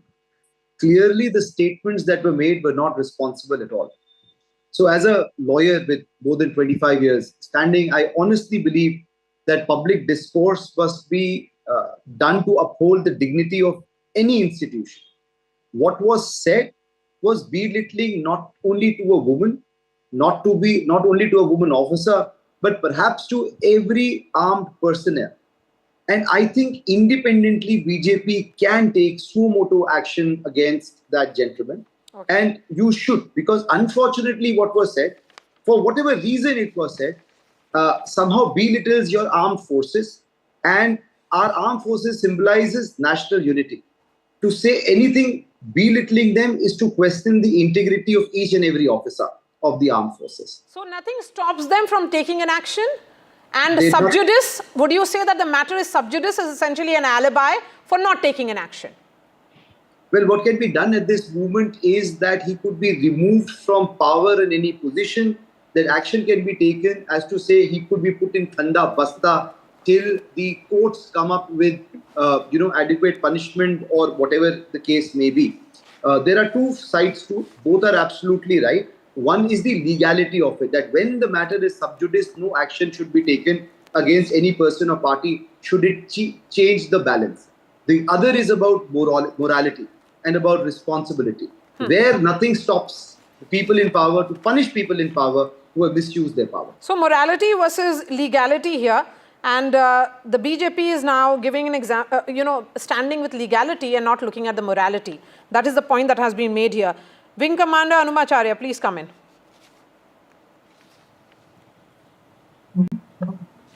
Yes, you have to unmute yourself. Ma'am, you have to unmute yourself. Yeah, good evening. Good evening. Almost 7 days passed. Do you know that Madhya Pradesh police neither raided Vijay Shah's official residence in Bhopal, nor they went to his residence in Indore, nor they went to Harsood, which is his constituency.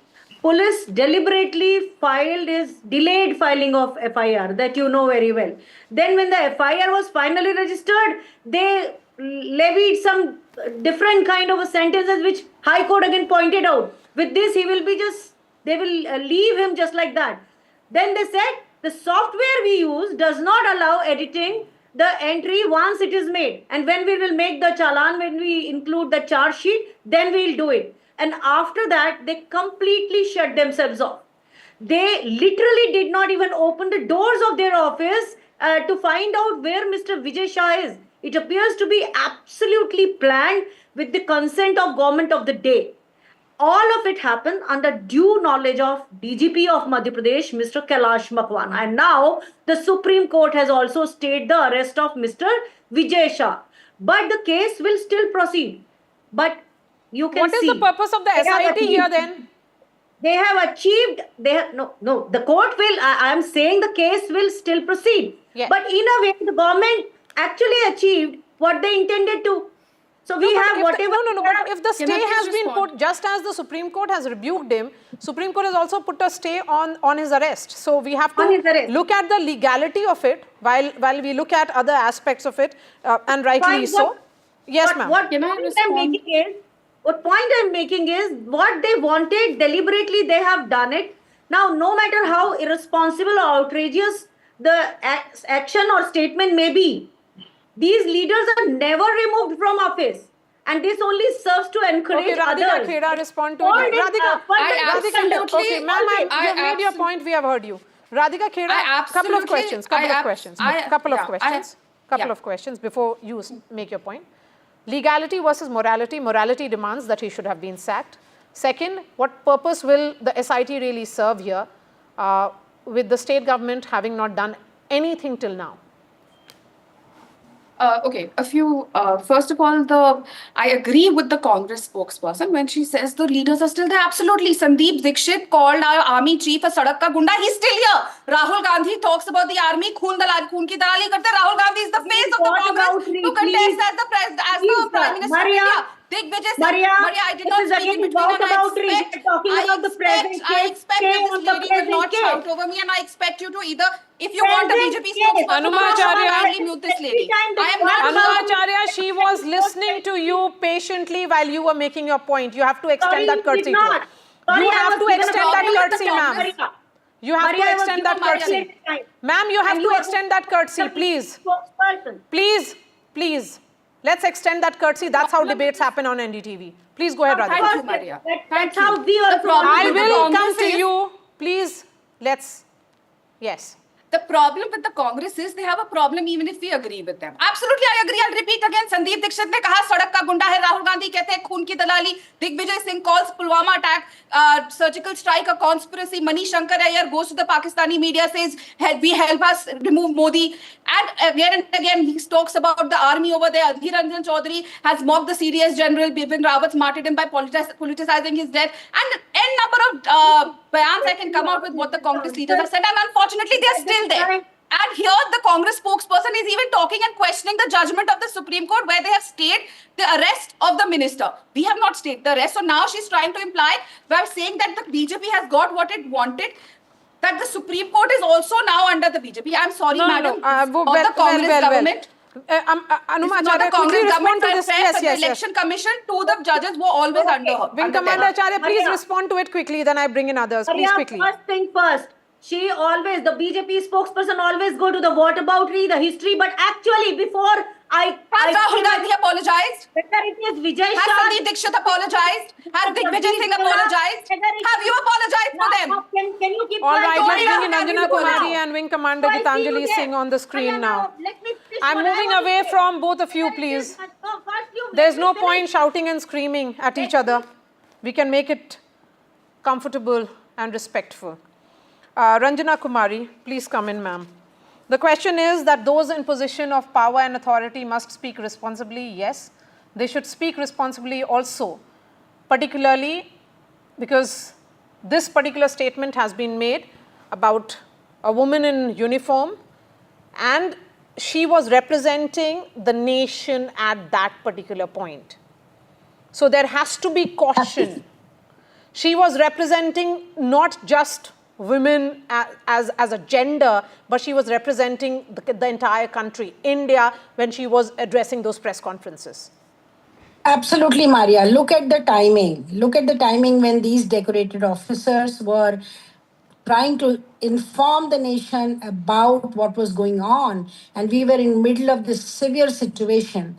And after this man, this gentleman should be held accountable, because it's not just morality. He must be, because he dragged even Prime Minister's name. He said that Prime Minister Mr. Modi has appointed these ladies to do, and then I don't want to quote what he said after that. You all can hear it. And then so that's something where a nation's head, army, the decorated or army officials, they were in the middle of the situation and calling her sister of terrorist. I mean, look at the shameful language used by him. I'm sure Supreme Court at the moment has stayed the arrest, because of course the case needs to be heard and all the aspects needs to be examined, because Supreme Court, being our highest court in the country, has to act and hold people accountable when they need to be. These men are, I don't know why they exist. I do not know why they are in politics, why this political party does not have the courage to show them the door. Because, this about women, they are very, very, habitual. They just keep saying whatever they feel like talking about women. And it's not just a woman they were talking about. I don't consider her just a woman but somebody who was given the most responsible position. At the time when the whole country was in the serious situation, they were saying just the things that they were supposed to tell the nation. And they were addressing the nation as spokespersons. And look at the way this man, look at him. Look at him, what not only he said this, but also after that, the second line that he spoke. This courage comes, is they dare to do these things and get away with it. That is where Supreme Court has to hold him accountable. I'm sure they will do it. Apologizing is not enough. And I think BJP has to show that they care not only for the women of this country, respect and dignity of women, but army officials. They care for the army, which so valiantly fought for the nation. We are so proud. We are holding our head high globally, everywhere we are going, that look, this is what our nation is all about. We are one. We are just the same people who are defending our nation with all our courage. And look at him. Look at this person. What does he think? I mean, like most of these politicians, they come with the support of people. They get the vote. Do they get the vote to insult women? Do they get vote to insult army officials? Do they get insult to Prime Minister of India? Because he has, listen to his sentence very carefully. He has said, Mr. Modi, Prime Minister is appointed to respond to such situation. What is this? I think there is absolutely no shortcut, nothing. I'm sure Supreme Court will hear the case and do the justice that we all people of India are expecting, demanding, and asking for. Absolutely. The apology is not enough. He must be shown the door. I agree, ma'am. Apology is not enough, and that too a very insincere apology for the kind of language which has been used, which Madhya Pradesh High Court had said it's the language of the gutters. Wing Commander Gitanjali Singh, please come in. Yeah, Maria. So as far as I can see, and I read up and seen through also, as far as the armed forces are concerned, we are irrespective of the caste, creed, and religion of any of the personnel in uniform. What is valued and what you carry is the uniform and the responsibility that you are there to serve the nation. Be it anywhere at any time. So that is what Colonel Qureshi or Wing Commander Vyomika Singh or any other officer, irrespective of the gender or any caste and creed, does. As well as the armed forces are concerned, we are immune. We don't know who we walk through shoulder to shoulder every day. Irrespective, we never come through that what's the religion of the other person. And that's about, I think this speaks about the nation also in full, because this is what India is. We have a diverse culture, diverse religions, but yes, we all are united. And in the whole ongoing operation, that is what was being displayed. And the country as a whole was listening to the same thing. In the whole gamut, if a comment like this comes in from a person of responsible position, standing on a stage wherein you can see people at the backdrop also receiving the comments very heartedly. So this makes me think that there is something grossly wrong and grossly out somewhere that we need to address with not just people in responsible positions, but yes, there are recipients and viewers who would like to listen to such comments. Wherein our nation is, I think about this. And that's what we have proven. And if we stand by the armed forces and if we want to learn something and imbibe, I think that is what we all should be, mere lip service is not enough, ma'am. Radhika Kheda, it's all very well to say that you respect armed forces. But I absolutely agree with you. There is a point which has been made by the court, which has been told to your government, and I want to, understand what it means for you all. We would like to have a close watch. It's a litmus test for you. So this is a litmus test. What you do has to go beyond morality and legality. Absolutely, and I think this is a litmus test for all political leaders and everyone.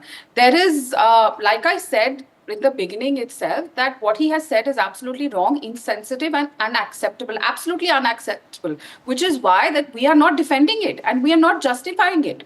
And as the Supreme Court has taken cognizance of the entire matter, when a BJP leader has erred, we are facing the law. But have we ever seen when any other leader from any other political party has crossed the line, either have they apologized or they have come out and condemned or taken any action? I didn't want to make it an entire issue of कि तुमने ये कहा या इसने ये कहा, इसने ज़्यादा कहा या कम कहा. The entire reason why I brought out the remarks made by whether it was a Sandeep Dixit or a Rahul Gandhi or a Mani Shankar Iyer or a Samajwadi Party leader Ram Gopal Yadav, who was also using a Jati Suchak Shabd, which even using that word is against the law.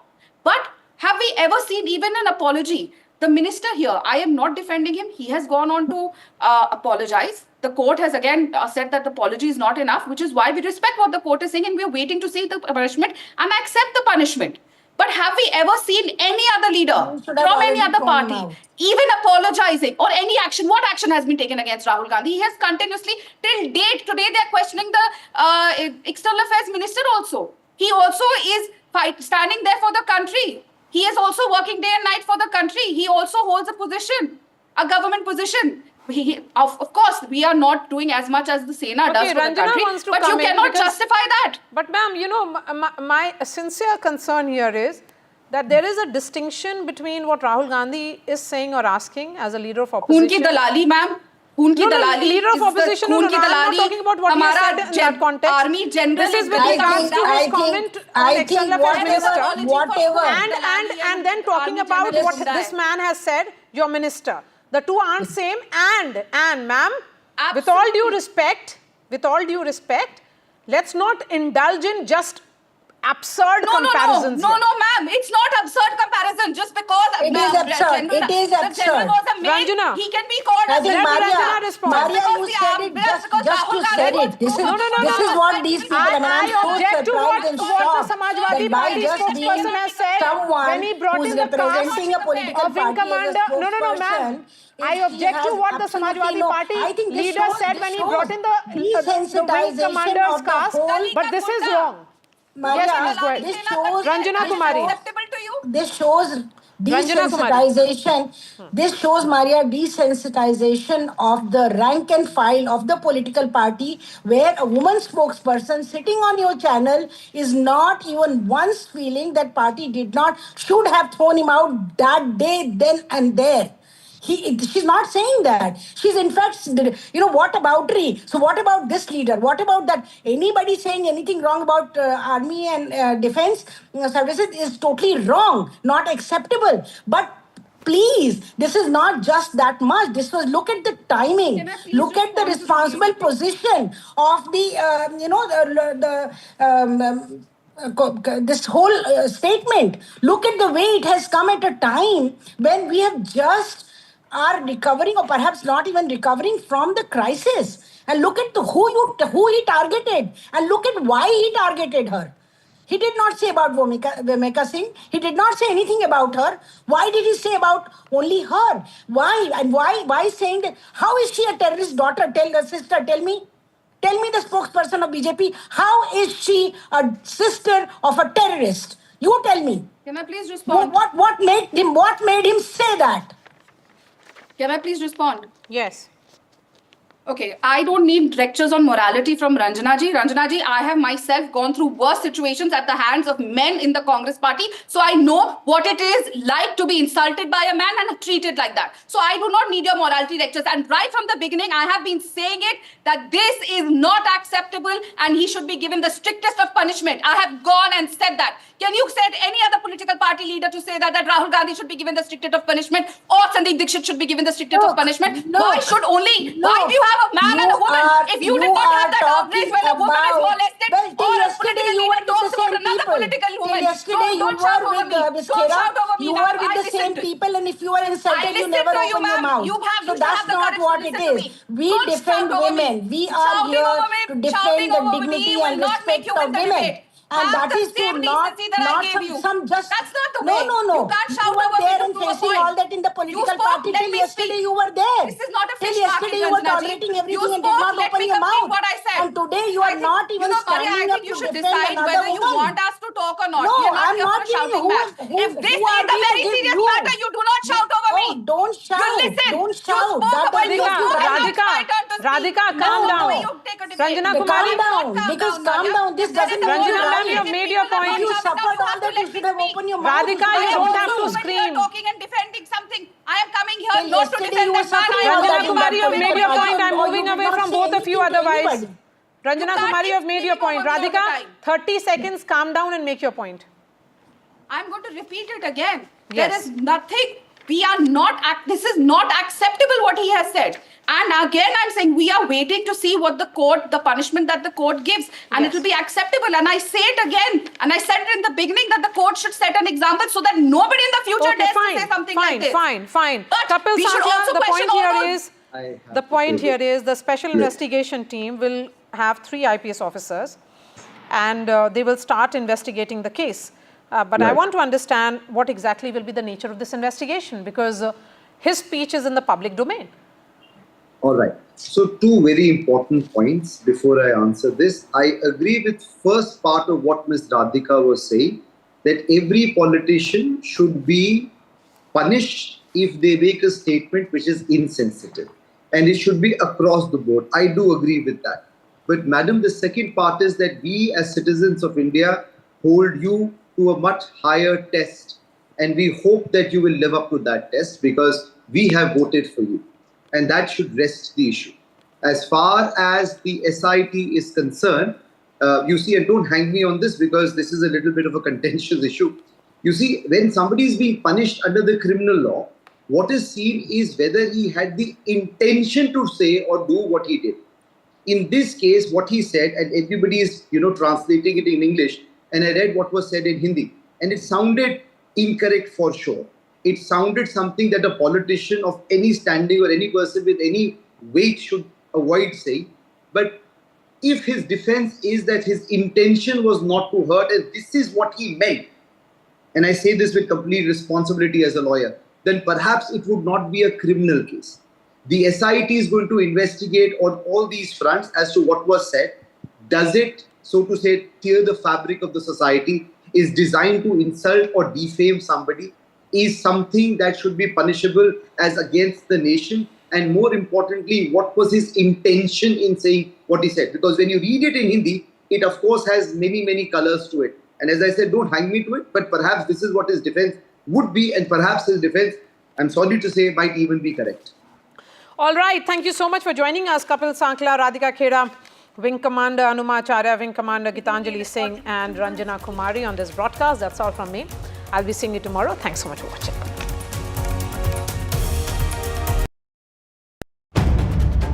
If it matters to you,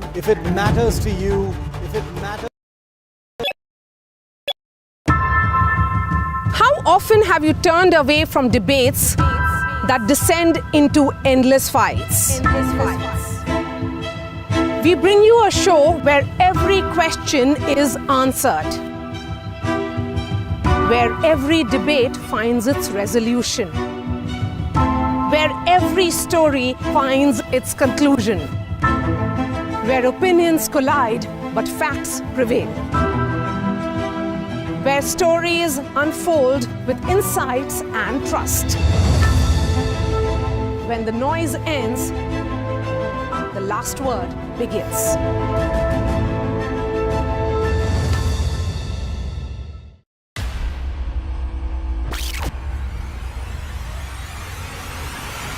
The last 1 month, if you see, the share prices of Genzol Engineering has fallen more than 58%. Why are the rating firms calling the debt payments as default? We have two credible credit rating agencies on March 4th coming and downgrading the stock to D. Statements are consistently being proven wrong, and transactions are being taken place which are different from what they were originally pictured to be.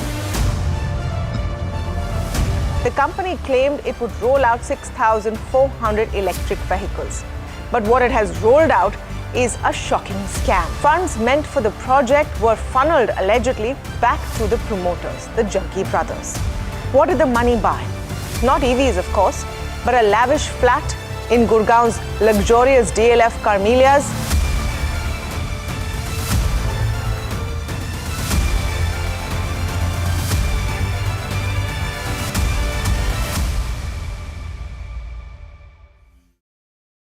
These are the visuals that are coming in. Let's go full frame with it.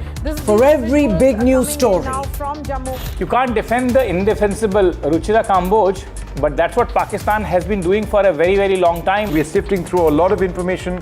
Some is right, some is not right. But I think we are India tunes in to NDTV. In fact, on NDTV, like we've been doing for the last few hours, we've been for fast, clear, and credible news. We've also been, busting a lot of misinformation that's been coming in. When I was standing on the road, I saw these lights going off in the sky, and I could hear where credibility sounds of like comes what sound first. like blasts happening. When Pakistan started shelling and first shell landed here, you can see this.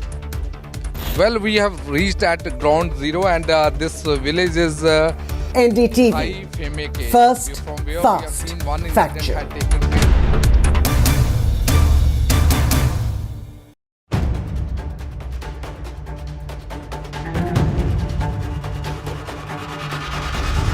If it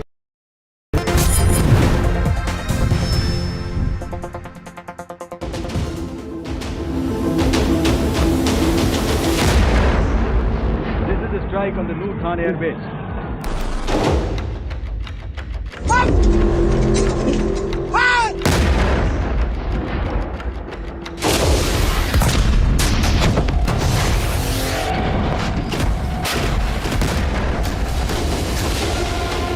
We also received credible intelligence that Golden Temple is a prime target, which is a veritable symbol of nation's syncretic faith.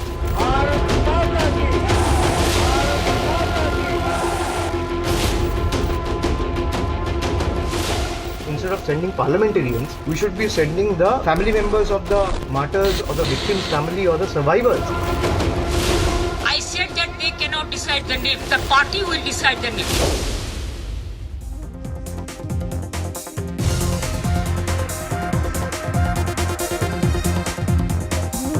Ladies and gentlemen, a very good evening. Thank you for tuning in here to Newsnight. I'm Deepthi Sachdeva, and tonight there are explosive revelations.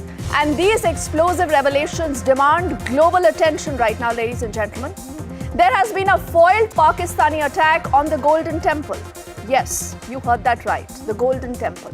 And that clearly exposes Pakistan's very, very dangerous, nefarious designs. Yet, instead of a united Indian front, do you know what we have? We have a lot of political chaos that overshadows the government's 33-nation diplomatic outreach. Mamata Banerjee demands Yusuf Pathan's withdrawal from the delegation. The Congress is grappling with Shashi Tharoor's surprise leadership role. And the Supreme Court has branded a BJP MP minister, quote-unquote, a national shame. The Supreme Court has called this minister a national shame. So while our defense forces achieve historic victories inside Pakistan, fortifying India like an impregnable wall, domestic politics has fractured the nation. And we all must be worried. But the question we are asking, is this the time for political point scoring, or must India unite to counter this sinister Pakistan-China axis?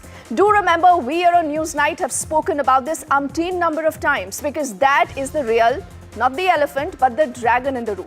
Stay with us as we unpack those layers, and we will get our straight questions as always, and we'll also introduce a panel of guests. And we are wondering that at a point where the army has triumphed, why have the netas of the country again and again failed us? Let's bring up first our straight questions, because this will help you understand what we are talking about and what is the conversation going to be centered around.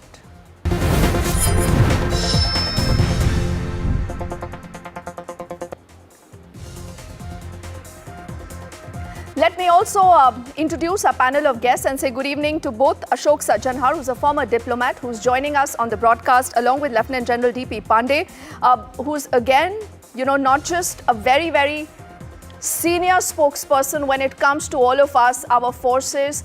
And a lot of this, he's also been very, very vociferous about what we all as a country should be doing. He's a decorated gentleman. Sir, thank you both for joining us. We are waiting for our political participants also to join us in just a moment. He's a PVSM, UVSM, AVSM and VSM. Thank you, sir, for your time as you connect with us on the show. Let's bring up our straight questions right now. These straight questions will help you understand why this conversation today is so important. Politics must wait till the enemy park is exposed globally. Should that even be a question? Should that be a statement of intent? This brings us to our next straight question that's going to go up on your screens, and we read that, can Mamata Banerjee even justify Yusuf Pathan's exit? He's an MP. He was picked up to be a part of this all-party delegation, but Mamata Banerjee said no, he's not going to be a part of that delegation. Why? Why is she doing this? Then you also have a curious case of a Madhya Pradesh minister who's been pulled up by the Supreme Court multiple times. Quote unquote, he's been called a national shame. But why is he not sacked? Why is he still continuing? It's a question that we also want an answer to. This brings us to our fourth straight question. The park danger, ladies and gentlemen, is very much alive. That is also not supposed to be a question, but a statement. But do netas even recognize this? Do they value the fact that you have our forces dealing with that danger day in and day out? This brings us to our fifth and our final straight question now. You're talking of a united India. Why is a united India today not the focus? Why are politicians putting their egos, their politics first? And what about the morale of our forces? Do they even think about this? Before I get the netas on the panel, let's take this to both Ashok Sajjanhar and Lieutenant General D.P. Pandey. Lieutenant General D.P. Pandey, to you, sir, and I'll also say good evening now to both R.P. Singh, who's a national spokesperson of the BJP, and Monajit Mandal, who is a political analyst. He does lean towards a Trinamool joining us. Lieutenant General Pandey, to you, sir, first. How do you see whatever you've seen vis-a-vis the politics and all the efforts that you've seen our forces putting in and all this diplomatic outreach by the government? So, there comes a time to be united. There comes a time for political mileage. All your 5 questions actually lead up to this. I'm not a politician, but what I am surely, I'm a guy who served in uniform for 42.5 years. In one way or other, and being exposed to the blood and gore which goes along with it. 10 years back, what we did in the front and what the politics did behind did not make much difference. But today, our soldiers, while they are managed, they are highly capable of not looking back what is happening, doesn't affect them much. But yet, there is a sign, there's a question which will come about when a couple of things happen. And I'll just very quickly wind up. I'll take a minute or two. Please understand that 16th April direction or the statement of the radical Asim Munir was towards the two communities, right? Hindus, Muslims, Pakistan, which was raised on Kalma, and the Bharat. That had a number of ramifications. Internal division, communalism aspect, and yet when he goes out and gets the strike done for Pahalgam, it was a big statement to be made on ground when your religion is checked to carry out this activity. How it impacts the soldier on the ground.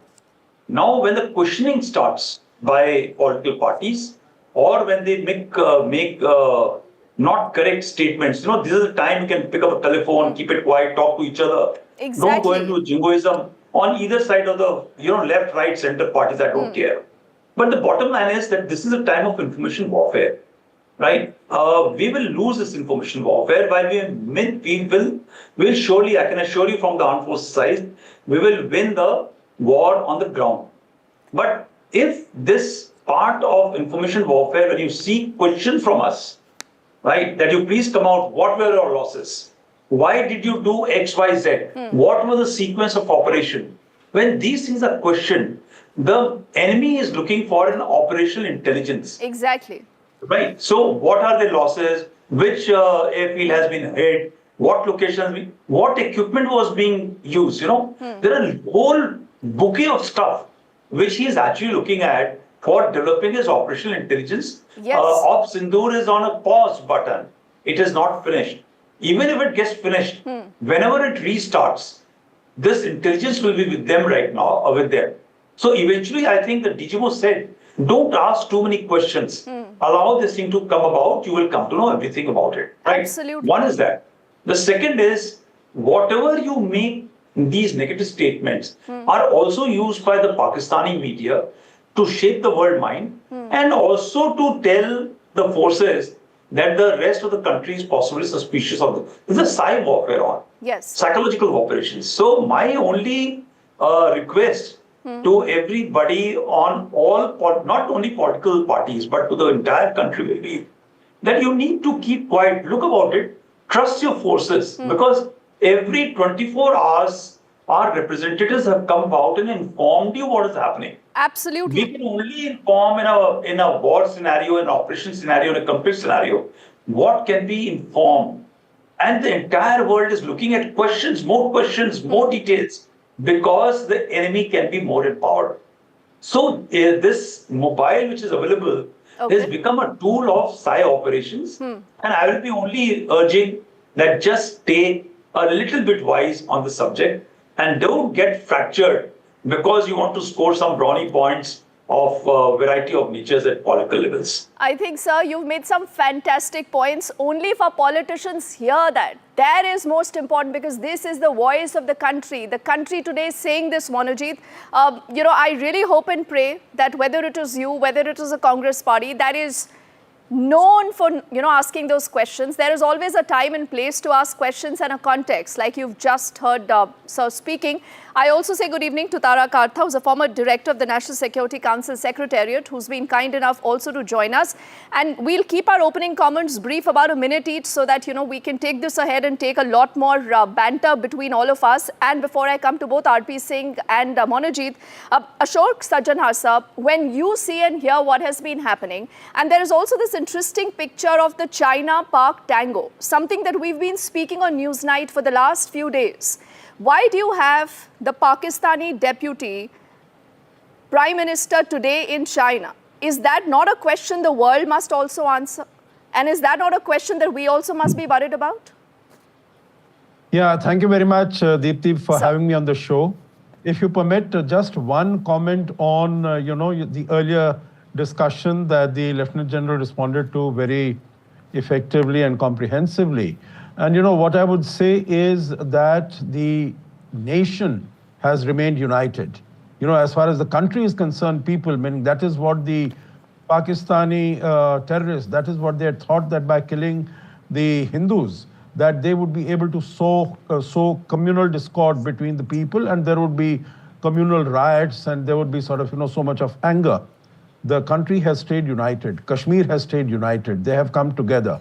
It's only we see our political leaders who are sort of, jumping the gun because, some of them, they find that, they don't have, or their relevance is decreasing or whatever it is. So I think it is the political parties and the leaders who need to be more mindful of looking at, as you said, the time and the place where we are when we ask these questions. Now, as far as your question is concerned in terms of, Deepti, can you tell me what was the question? I'm so sorry. Yeah, I'm so sorry. Yes, sir. I was asking about the China-Pak axis. Yeah, China-Pak axis. Sorry. Yes. Yeah, the China-Pak axis, of course, Pakistan has it back to the wall. Pakistan has been put in a corner because neither in defense nor in offense were they able to achieve anything. And they were relying completely on the Chinese defense equipment. According to SIPRI, the Swedish-based research institute, more than 81% of the equipment by Pakistan, it comes from China. Earlier, it used to be, majority of that used to be from the United States, but United States has been replaced. And possibly, this is the first time that the Chinese equipment was being used in the war field. And they might have thought that, it would be able to acquit itself creditably. Far from it. They were not able to defend themselves. You see how Indian forces, how Indian equipment, how Indian firepower, whether it was missiles or drones or long-range weapons, we were able to completely demolish, the 9 terrorist strongholds and hideouts on the 7th May in the morning. And then when we came into our own on the 10th morning, then 11 of their airfields were completely destroyed. They couldn't stop anything that was coming from India. And whatever fake news and misrepresentation that they might have tried to spread, it was basically the satellite imagery which brought it out very clearly. Second is when they tried, as reports have come out that they tried to hit even the Darbar Sahib in Amritsar. Also some of the Gurdwara Sahibs in the forward areas, in the Punch area, some of the churches, and our military establishment. Not one of them was able to get through our air defense system. So I think the Chinese weaponry and equipment has had its, a bad day. And so the Deputy Prime Minister, as you said, the Foreign Minister, he has gone to China basically asking for more. So I think the final point I'd like to make here, Deepthi, is that this is not the end of Operation Synindhur. Yes. More things are going to happen because number one, it is China also which has been humiliated because its weaponry has not served the purpose. So, it will also try to say that, their weaponry is of a very high order. And so I think it will try to equip and arm Pakistan in an even more lethal manner, so that maybe, going ahead 8 months, 10 months, 1 year, we might have a rerun of the same thing. Yes, you're right. The Pak danger is still alive. And in fact, what the images we were looking at were of the Pak Deputy Prime Minister who had landed in Beijing a little while earlier. And those were images again that have, images don't lie. These are pictures that don't lie, Ashok Sajjanar. And that's the reason why whenever we look at this, Tara, your 1 minute before I get in both Monojit and RP Singh, because I know that they would be running out of patience because these are netas. But the point is, you need to be patient when you look at these pictures. You need to realize that this is about a Team India. It's a Team India narrative versus Pakistan and the rest of the world, Tara. On one side, you have these images, and on the other side, you have this diplomatic outreach by India. And this tells you the difference in treatment when it comes to the issues by both these countries. Absolutely, Deepthi. I mean, I've served in both Congress and BJP governments. That's to say that I have no political leanings here. But what we are seeing now, I'm sorry, is disgusting. And there is no other word for it. I can't believe that what our soldiers have been on the ground. They've endured so much. The least you can do is support them. I mean, the what shall I say? The morale of a soldier comes from what's behind him also. The people who are backing him. So this kind of talk is ridiculous. In terms of the reach out to China, however, Pakistan, it does a sort of a copy paste of whatever we do. So we are sending out delegations, they are sending out delegations, right? And now I think Bilawal Bhutto is going to lead the charge. Shashi Tharoor is going to lead the charge. If you're going to go out and talk to people about what has been a vastly successful operation, when I say successful, I'm talking also of how you end it. Another way to do they end it at the right point. I mean, was the success. It's not easy to end a war. It's easy to start one. You want to say all that, I think you need to come together on a common ground. You can't have this kind of bickering sends a very, very bad message outside.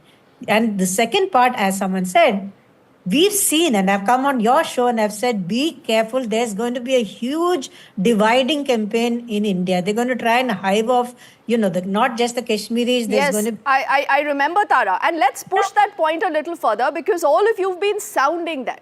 You've been warning these netas, but why is it that netas never get the message? And those two pictures in contrast, Monojit, I hope you must have seen it. Now tell me something. Why should Mamata Banerjee, Monojit, or the Trinamool have a problem with exposing Pakistan? This is a too far-fetched conclusion that BJP and you would be always drawing from our political stance. What is the point in sending Yusuf Pathan without consulting the Trinamool Congress? So what is the problem in Yusuf Pathan? Tell me. He's a member of parliament, right? He's barely 1 year old in the parliament. So you have a problem with Yusuf Pathan. You have a problem with the fact that Mamata Banerjee was not consulted. The problem is, the way you are picking the opposition leaders for the delegation. Did you consult the head of the party?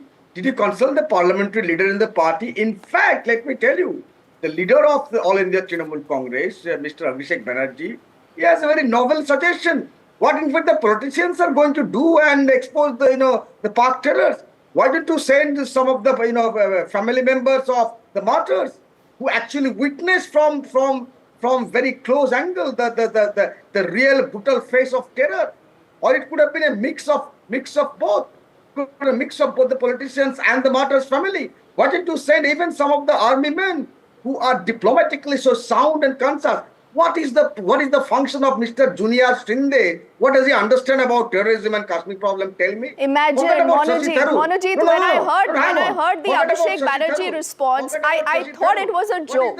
I thought it was a joke. The fact that you want to tell us, Monojit, wait. Monojit, wait, let me understand how the Trinamool thinks. No, Monojit, wait. Are you saying the families who've lost their loved ones today should go from one country to the other exposing Pakistan? Is that the thinking of the Trinamool? They should be accompanied by some senior politicians and diplomats, not someone like Mr. Junior Shinde, who has become a member of parliament barely a year ago, or someone like Yusuf Pathan, who has just entered the parliament. Or Nishikant Dubey. These are all members of parliament, Monojit. If you don't trust these members of parliament, why do you need a Yusuf Pathan there? If you're telling me that he's incapable of putting out the India message to the world, why should the Trinamool continue to have him as a member of parliament? Question of experience. It's your intent of choosing such junior parliamentarian. It's a bad, sinister intent, and without consulting the party leader. Unilaterally, you have picked and chosen leaders from the opposition. I will just give a 30-second rebut to Ashok Sajjanhar. He will tell us what he makes of this suggestion that has come in from the Trinamool, sir. 30 seconds. Yeah, basically, all these people are very articulate. All these people are very eloquent. They have been given briefings today by the Ministry of External Affairs. The others will be given briefing in the other days. Basically, what are the points that you have to... every one of them is a concerned citizen of the country. Every one of them feels for the country. Every one of them can put the case as far as the country is concerned. They understand all of it very well, and you can't say that Mr. Owaisi or Supriya Sule or Shashi Tharoor, that they are novices, that they don't understand all these things. All of them do understand, because they are working for India, for the cause of India. So I don't think that is a very valid argument in my view. In my limited view, that is what I'm saying. That and in any case, the briefings, they are very thorough. The Foreign Secretary spoke with them today, and the other delegation will also be getting their briefing. They have been getting these briefings Yes. from the foreign secretary even if they are before given this. an opportunity, So I don't think- understand, Monojit, why should any Indian I don't today think it's shy rocket away from science. that opportunity? Whether young, whether old, whether a member of parliament, an ordinary citizen, everyone today can expose Pakistan, Monojit. That is important. That is important for you also to know. I quickly want to get an RP Singh before we begin our second round of conversation, Monojit, and I come back to you. Just bear with me for a few seconds. I have to ask something of RP Singh. You did No, Monojit, please pull back. Much like you, I have a question to ask of RP Singh. RP Singh, why is this Madhya Pradesh minister, who the Supreme Court today has called a quote-unquote national shame, still continuing? Well, the SIT has been formed by the Supreme Court, and whatever the outcome of the SIT, the action will be taken according to that. I also accept that it was very shameful. His comments were not up to the mark, and let the court SIT decide on it, and we'll take the action accordingly. No, why do you need the court to tell us that what he said was crass? Na? You can anyway sack him from the party. Can I complete? Since the matter is sub judice, so let the court take a call, and then accordingly the party will do the needful also. But coming to the issue of Golden Temple, which all are missing. 18 drones, one missile targeted at Golden Temple with a reason. Not to only hit Golden Temple, but to divide society. I mean, they tried their best with Hindus and Muslims, and now they wanted this division to happen between Hindus and Sikhs. And then they were ploying that the message was already there in the social media of Pakistan, saying that Kartarpur will be hit by the Indian Army, or Nankana Sahib will be hit by the Indian Army. This message is already floating.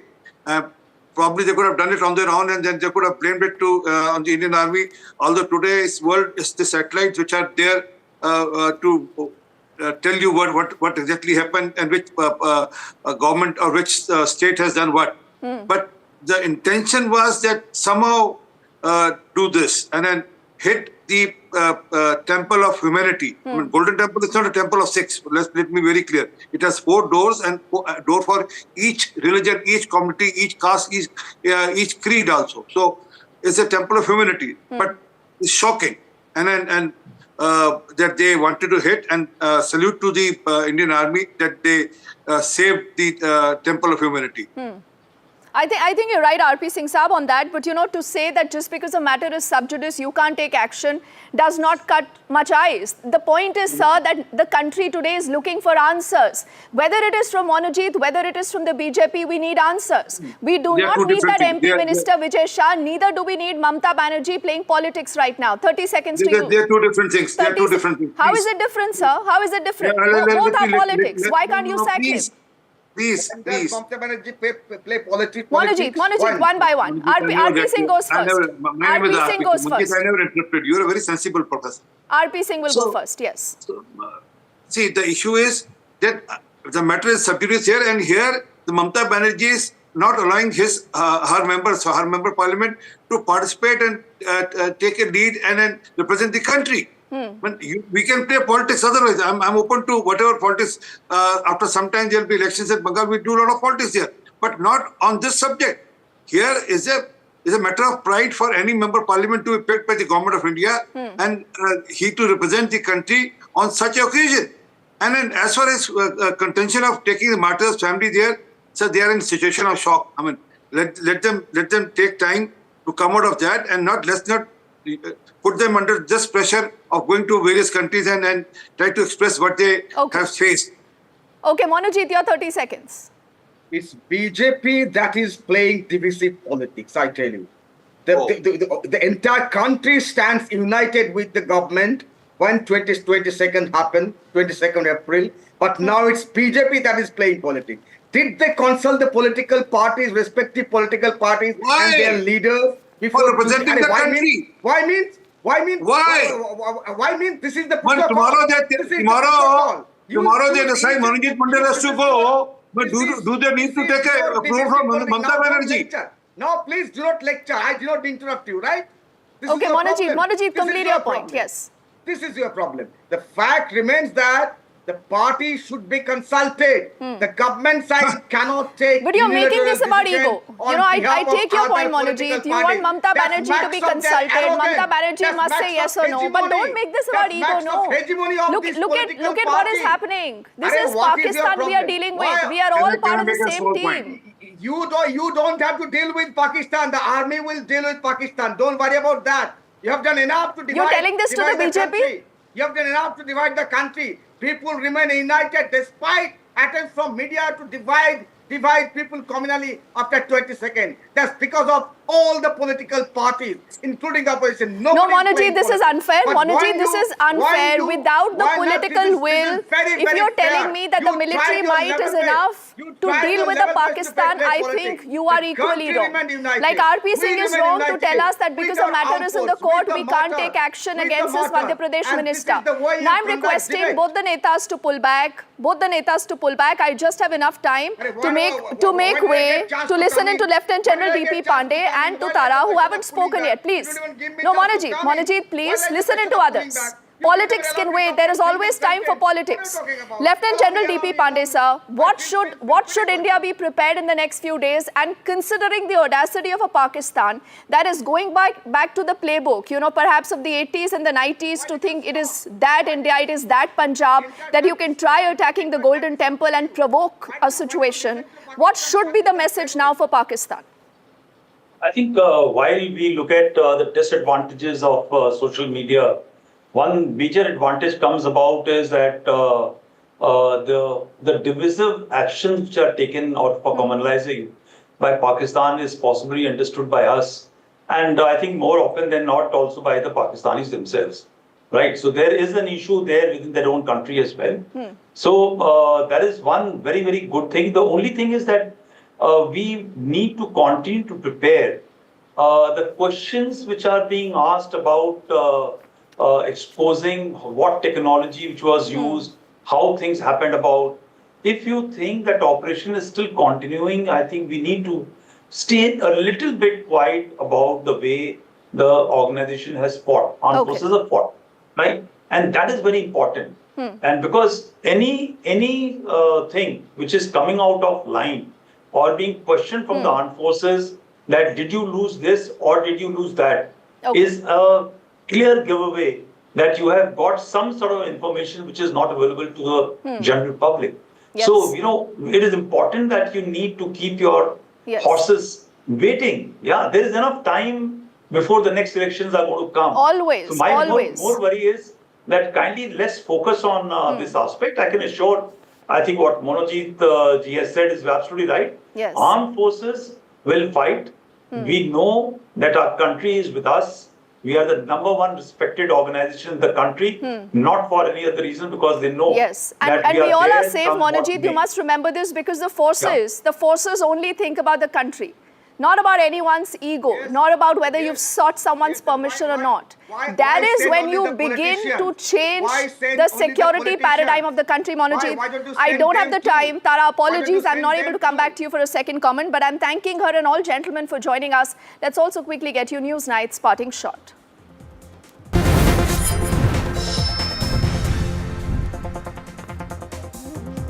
Now, India's petty politics, ladies and gentlemen, rages on. But these are no ordinary times. With threats on all fronts and Pakistan-China shadow and the nexus looming, it is time for every citizen, party and leader to unite and act. Because the stakes are high. They are very, very high. Thank you for watching. Good night.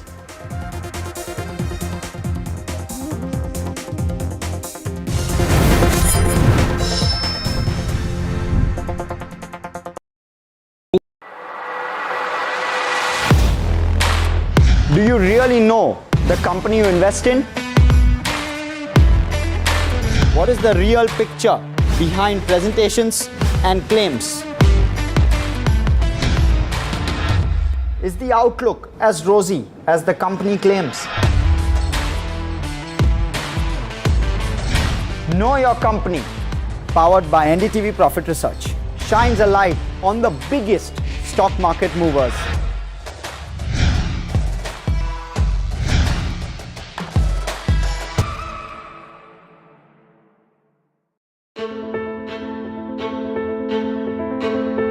News News is not just headlines, it is what impacts you. And news should never be mistaken for noise. What matters is the reality. Accurate, in-depth, and with the right perspective. For over 20 years, I have been a journalist, and never has clarity mattered more than now. At Newsnight, we go beyond the surface.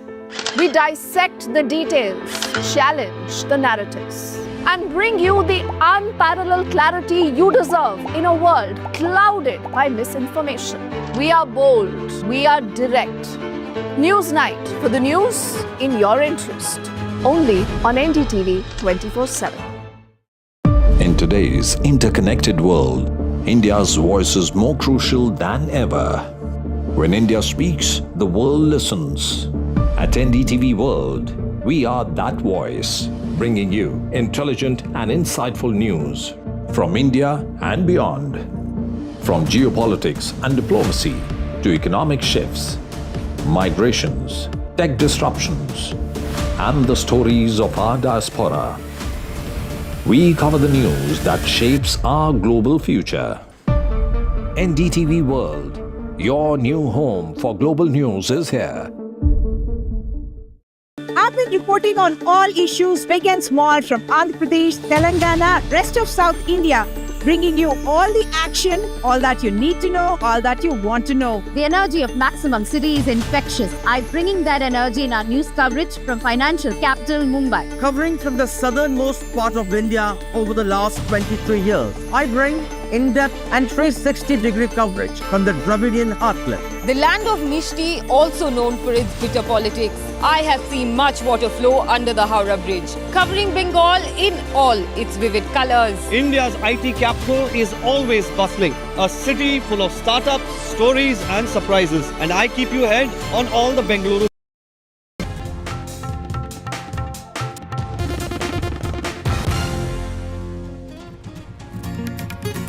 Hello ladies and gentlemen, you're watching NDTV. Foreign Secretary Vikram Misri has briefed the Parliamentary panel on external affairs. In other news, Bengaluru in Karnataka grapples with waterlogged streets as rains hit the city hard.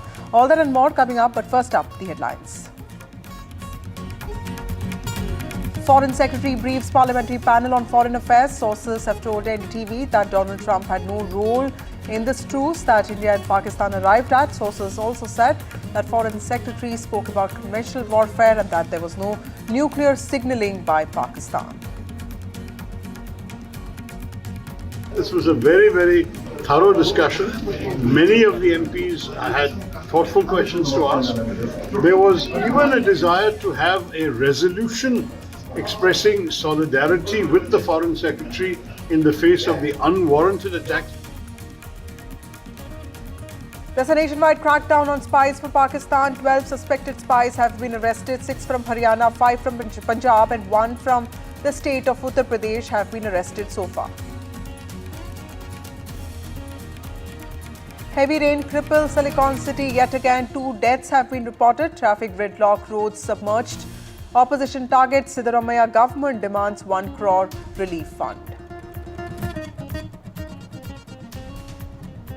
It's a 2-hour-long phone call between Donald Trump and Vladimir Putin, which has ended now. Leaders talk after Trump says focus on ending bloodbath in Ukraine.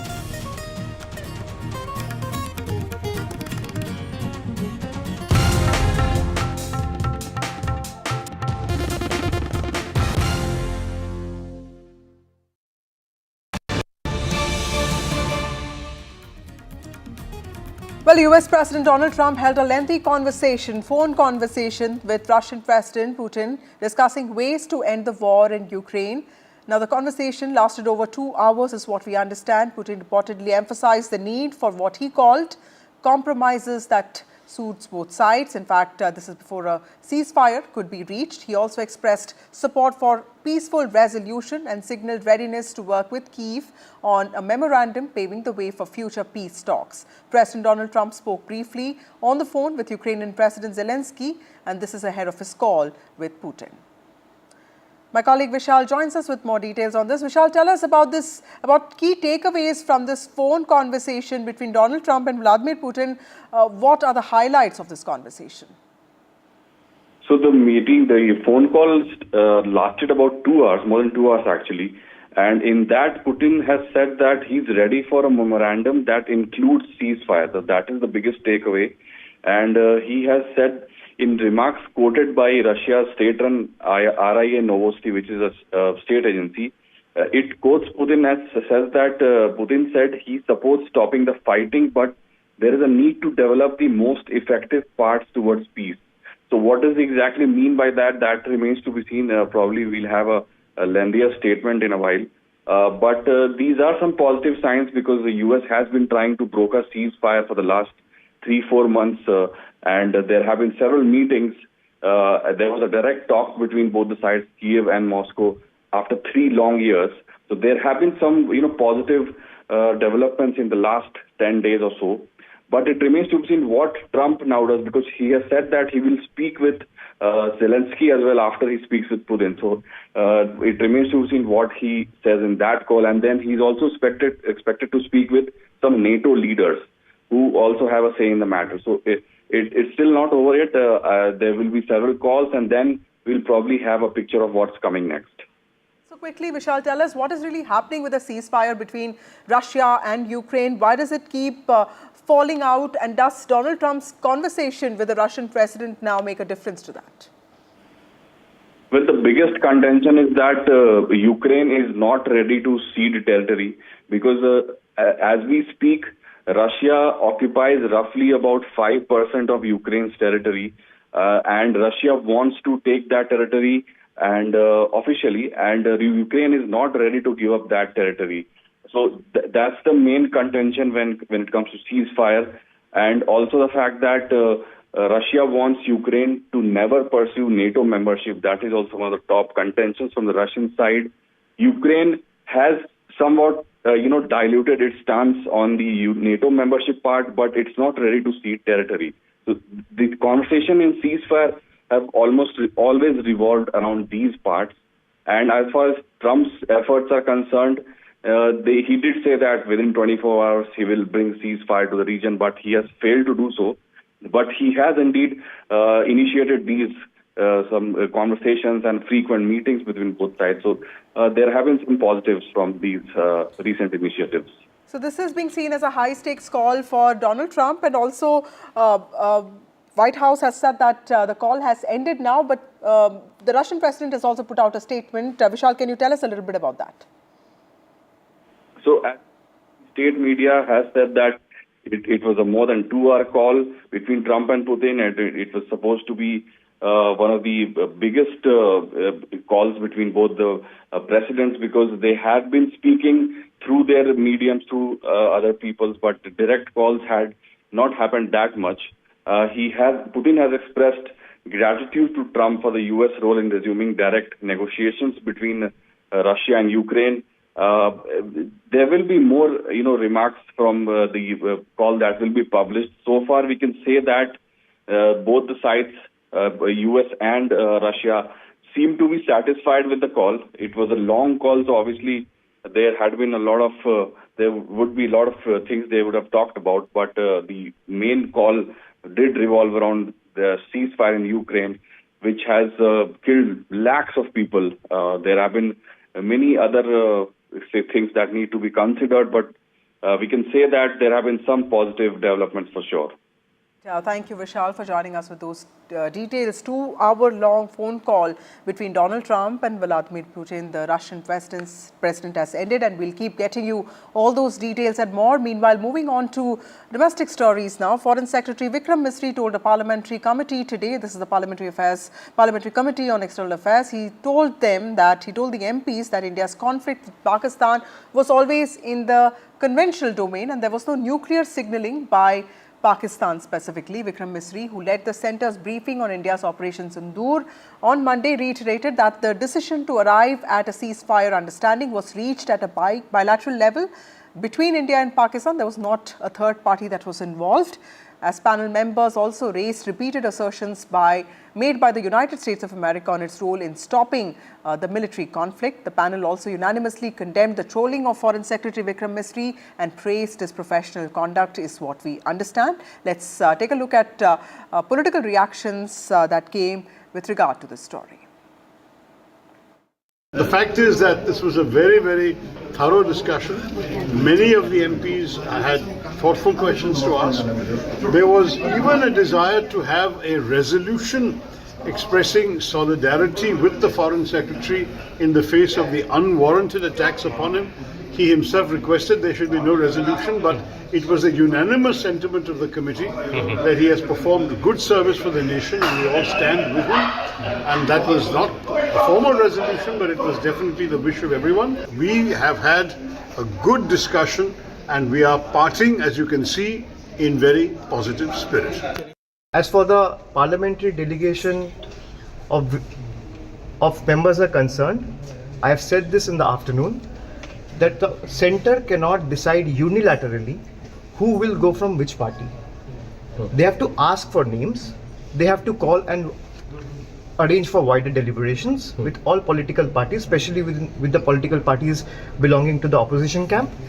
And then if you ask for the names, if you ask 5 names from Trinamool will nominate 5 members of parliaments to be a part of those delegations. Instead of sending parliamentarians, we should be sending the family members of the martyrs or the victims' family or the survivors. We should be sending the brave armed forces, the officers who have led Operation Synindhur from the front lines. On the remarks of S. Jaishankar, Vikram Misri told the panel, the sources indicated to us that he stated that ME has already clarified it was after the first stage of Operation Synindhur, India alerted Pakistan that we will hit their air bases and refusing that whatever had been stated by the Congress party is misinterpreted. It was also stated by Vikram Misri to the panel, and sources have told us that India is pushing hard for placing Pakistan in the blacklist. Of course, the questions were also asked by some of the members that what's India's stance on Turkey. It has been stated that diplomatically we are working towards it. Apart from it, of course, the panel also asked about the social media influence and what India has done diplomatically to isolate. Of course, the Foreign Secretary clearly mentioned that various steps had been taken in the past as far as banning the Pakistani YouTube channels, the social media handles which propagate false agenda, and it was a brief answers that was given and a very satisfactory in nature as being told by many in the panel to NDTV. It was also about Foreign Secretary rebuting the assertions, denying any such diplomatic setback. If when asked by one of the panel member to Foreign Secretary that does India feel isolated as far as diplomatically, it was of course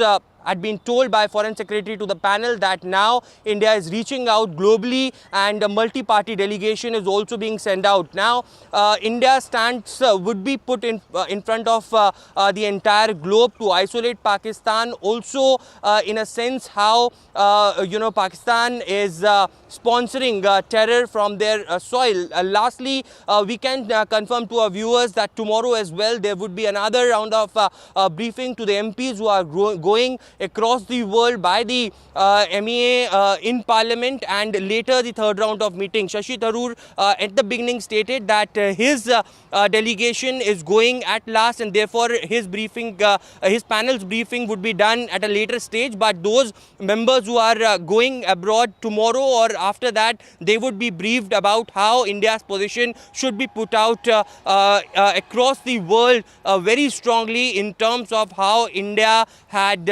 retaliated and was never an aggressor in the entire Operation Synindhur that unfolded. Well, moving on to other news now. The accused in Suhas Shetty murder case, Naushad, was attacked inside the city jail today. A complaint has been filed. Naushad is said to have conspired with other accused and he had taken part in this murder.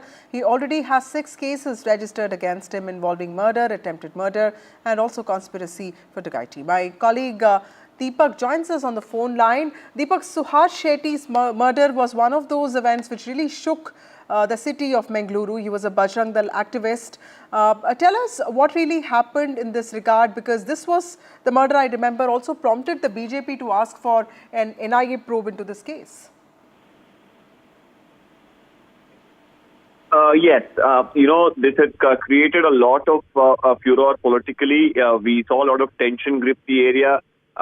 Now, while of course multiple people were arrested, initially 8, just a few days ago, 3 people were taken into custody, including an individual named Naushad. He is believed to have conspired and planned the entire attack that took place on Suhas Shetty, who eventually, of course, succumbed to his injuries.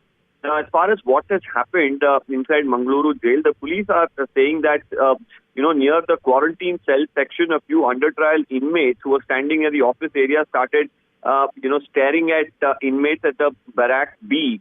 Then it led to a verbal argument, and then very soon cement blocks were being broken and thrown at the people. The situation at that point in time escalating. Some inmates from another barrack as well forced open the inner gate, entered the Judicial Division office room, where they even smashed glass doors and caused a lot of damage there. One of the inmates here has sustained injury to the leg. The Mangaluru superintendent of the jail has also filed a complaint in this regard, and we've been told that one of the people in this attack who was attacked here was Naushad. Now, whether this entire chaos that reigned inside was because there was a planned attack on Naushad, or was this not connected at all? These are details that will emerge post the investigation. But right now, what we are learning is that this could be an attack that was planned on Naushad inside the prison itself. Right. Thank you, Deepak, for joining us with those details. Moving on to other stories now.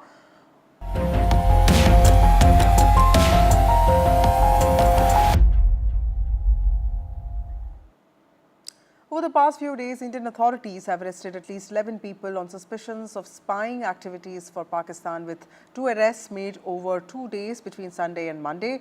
One man has been arrested from the state of Uttar Pradesh, 2 others held in Punjab, and also some from Haryana. All of these people have been arrested on charges of spying. Amongst the most prominent arrests made was of a Haryana-based travel vlogger called Jyoti Malhotra, who was arrested for allegedly leaking sensitive information. The accused was lured into spying network through social media, monetary incentives, false promises, messaging apps and personal visits to Pakistan. Now, the use of social media influencers, mostly young people in their 20s and 30s, also shows a new trend of recruiting people by Pakistan, the ones who have digital influence, and also agencies associated with Pakistan developing them as assets. That is what investigating agencies are trying to probe, and we'll get you more details on that. But first, here are some reactions. ये हमारे Nagina police द्वारा खुफिया सूचना के आधार पर एक युवक है अरमान, उसको गिरफ्तार किया गया है।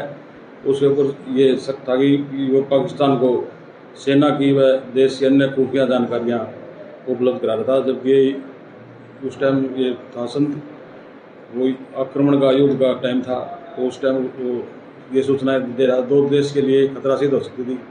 इसी आधार पर उसको 16 मई को हमारी नगीना पुलिस द्वारा बड़कली चौक से गिरफ्तार किया गया। ये 6 दिन के रिमांड पर है, और इतने इसके मोबाइल की या अन्य जानकारियाँ जो है ना, विदेश जाने की कितनी बार कहाँ गया, क्या किससे संपर्क है, डिटेल इन्वेस्टिगेशन जारी है।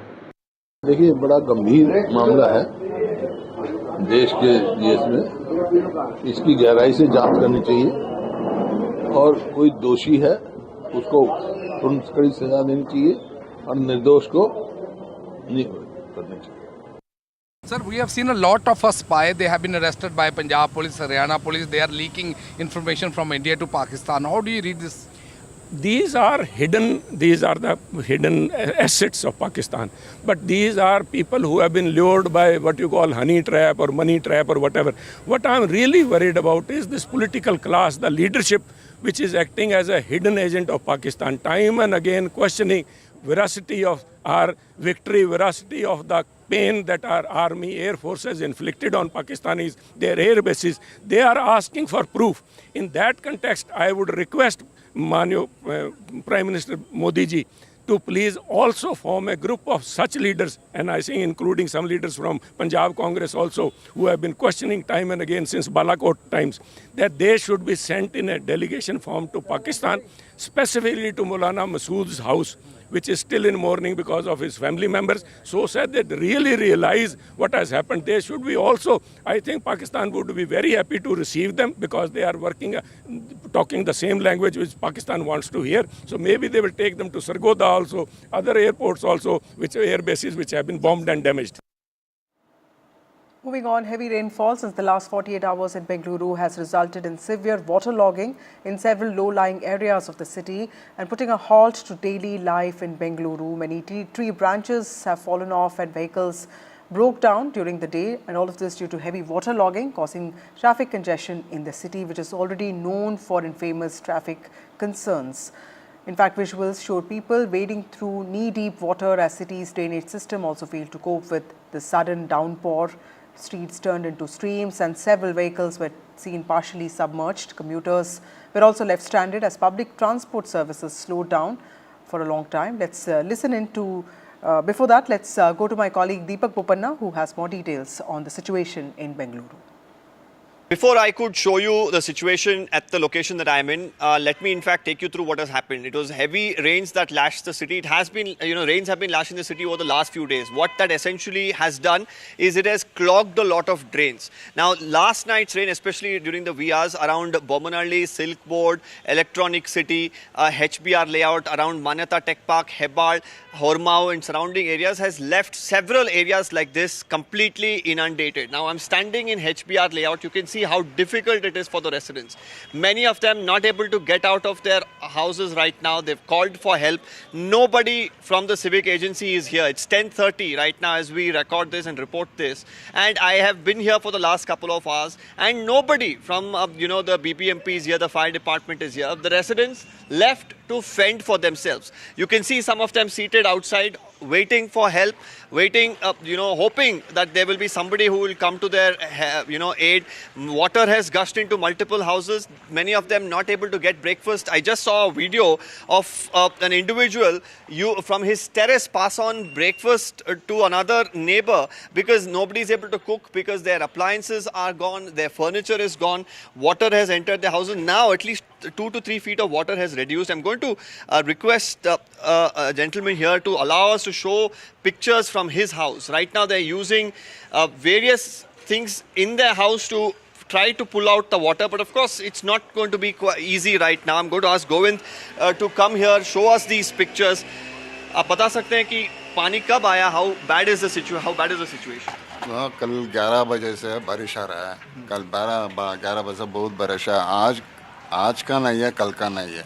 ये कभी पानी है, बारिश आया तो ऐसा ही होता है. कौन भी नहीं आता है. हम लोग कंप्लेंट दिया तो करता है, करके बोलता है, नहीं करता है. Another resident here, he also lives close by. Tell us, when did the water enter? How bad has the situation been? Situation is really bad here. Like very small rain also, it gets clogged up every now and then.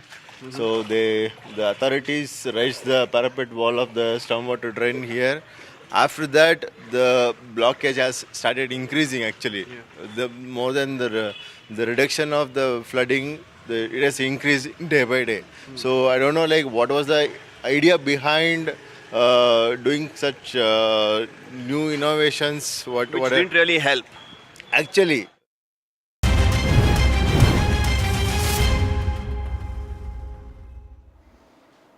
Well, NDTV has reached the forward posts on the LOC, and in a big Operation Synindhur reveal, Indian Army has informed that tanks were deployed at forward posts, and my colleague Vishnu Shom has a special report. NDTV is right at the line of control, first time after Operation Synindhur here in Kupara sector, and these forward positions, the frontline posts of Indian Army tells you the story. No damage to any of these posts tells you that Pakistan has not been able to inflict any damage in this particular sector. While I was on the other side of the fence, Army says there's massive damage to Pakistani installations, Pakistani positions and terror launch pads. Let me show you how close we are. This is the line of control, and this is the fencing along the line of control. And on the other side of the fencing is Lipa Valley. And according to army, there was many terror launch pads and the Pakistani positions which were heavily pounded by the army. And they were dismantled, destroyed and damaged during May 7 and May 10 before the India and Pakistan arrived at a ceasefire understanding. And this bunker, which is literally standing tall, tells you the story. Which side of the fence has actually suffered damage. It was the war-like clashes where both sides used artillery. They used missiles against each other. They used drones.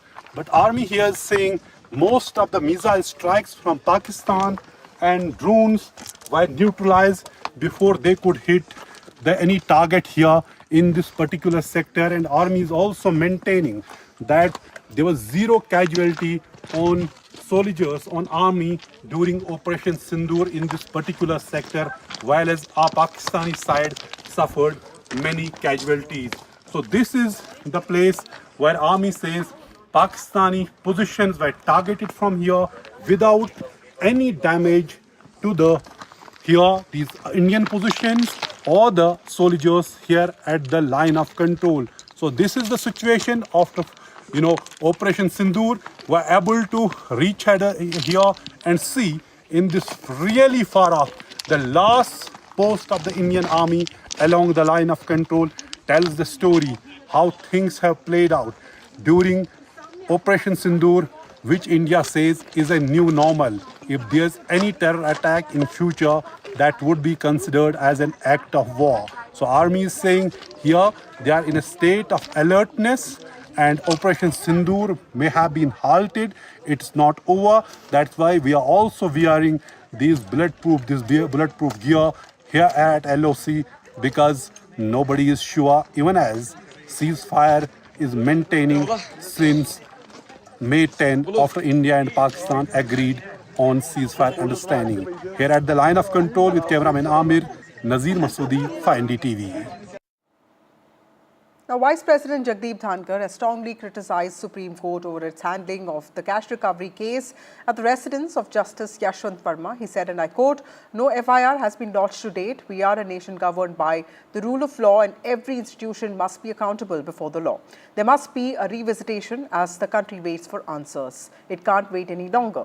After 2 very challenging years, we now have new deadlines. These issues must be overcome through revisitations." That's what Vice President Dhankar has said, talking about the Cash Rao case regarding Yashwant Verma. A judge's residence in Lutyens, Delhi had burnt notes, cash hole. There is no FIR till date. We have in the country rule of law, criminal justice system. And if I go to the legal field which is occupied by legislation, there can be no occasion whatsoever to delay even for a moment, because that is ordainment of law. If we have to really nurture democracy, ensure that democracy blossoms, it is inescapable that we hold every institution accountable and every individual accountable and in accordance with law.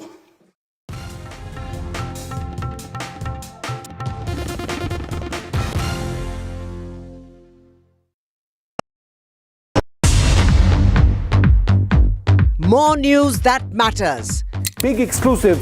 Tulsi Gabbard gunned down by Pakistan-backed cowards. When you interact with people on ground, you're able to reflect their sentiments much better. More debates that shake the system. More exclusives you won't find anywhere else. Not just another prime time. It's a prime time that's unmissable. If it matters to you, if it matters to you, if it matters to you, it matters to India. It matters to India. and it matters to me. And it matters to me. India Matters with Shivaru, only on NDTV 24/7. How often have you turned away from debates that descend into endless fights? We bring you a show where every question is answered, where every debate finds its resolution, where every story finds its conclusion, where opinions collide but facts prevail, where stories unfold with insights and trust. When the noise ends, the last word begins.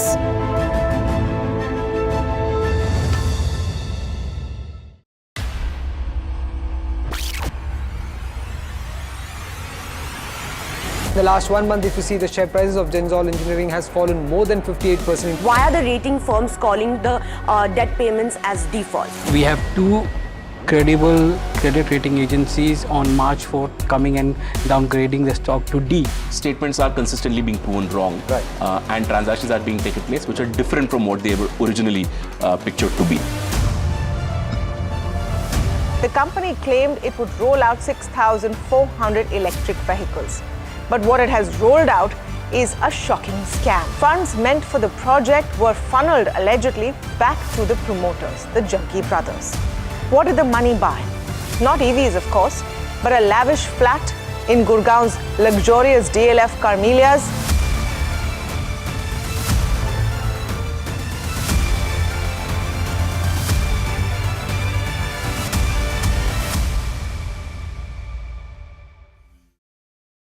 These are the visuals that are coming in. Let's go full frame with it. For every big news story, now from Jammu. You can't defend the indefensible.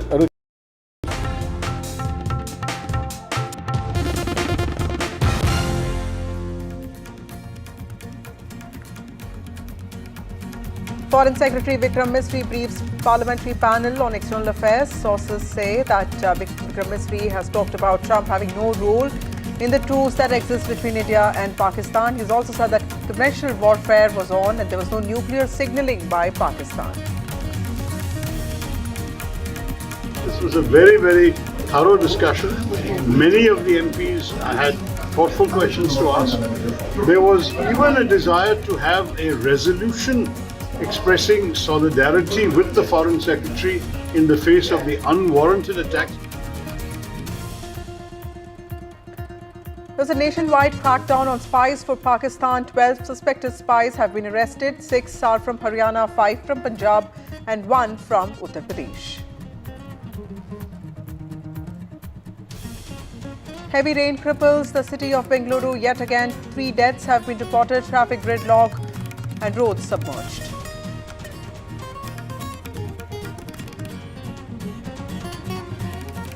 Two-hour-long conversation on the phone between Donald Trump and Vladimir Putin. The call ends. Leaders talk after Trump says focus on ending violence in Ukraine.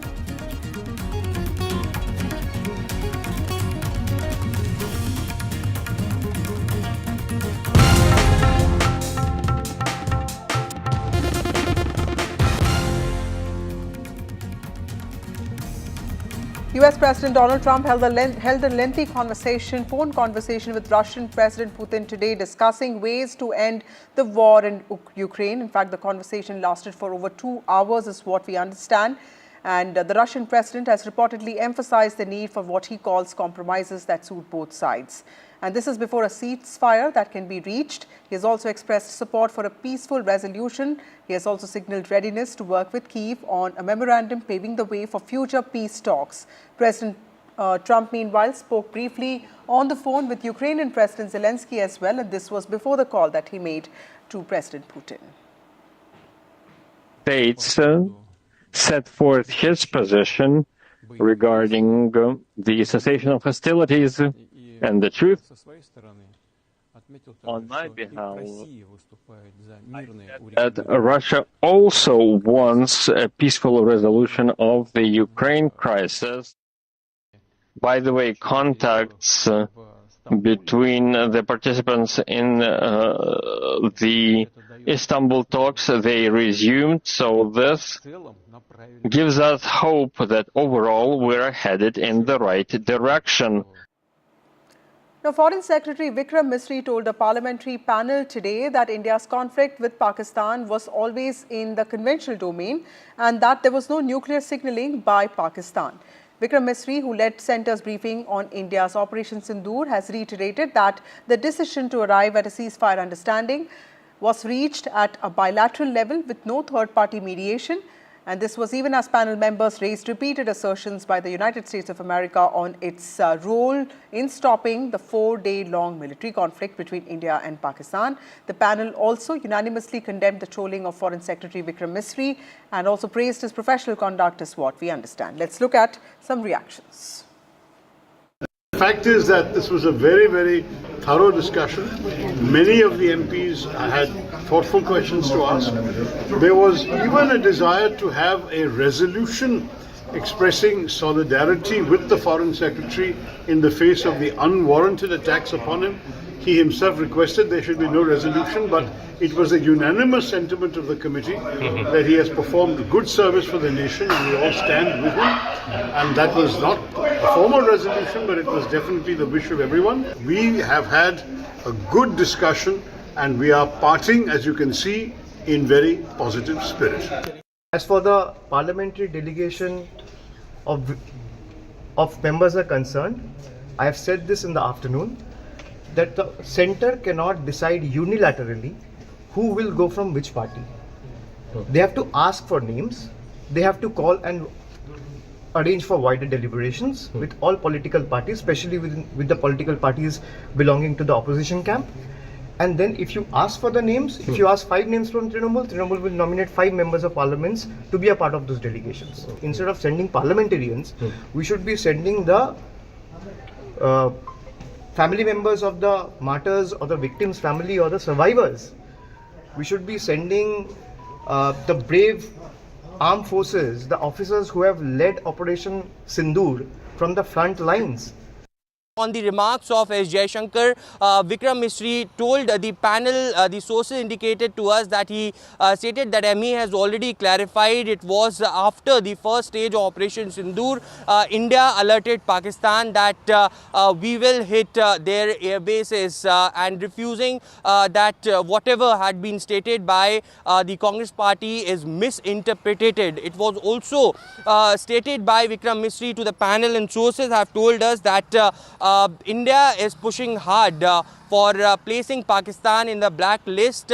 Of course, the questions were also asked by some of the members that what's India's stance on Turkey. It has been stated that diplomatically we are working towards it. Apart from it, of course, the panel also asked about the social media influence and what India has done diplomatically to isolate. Of course, the Foreign Secretary clearly mentioned that various steps had been taken in the past as far as banning the Pakistani YouTube channels, the social media handles which propagate false agenda, and it was a brief answers that was given and a very satisfactory in nature as being told by many in the panel to NDTV. It was also about Foreign Secretary rebuting the assertions, denying any such diplomatic setback. If when asked by one of the panel member to Foreign Secretary that does India feel isolated as far as diplomatically,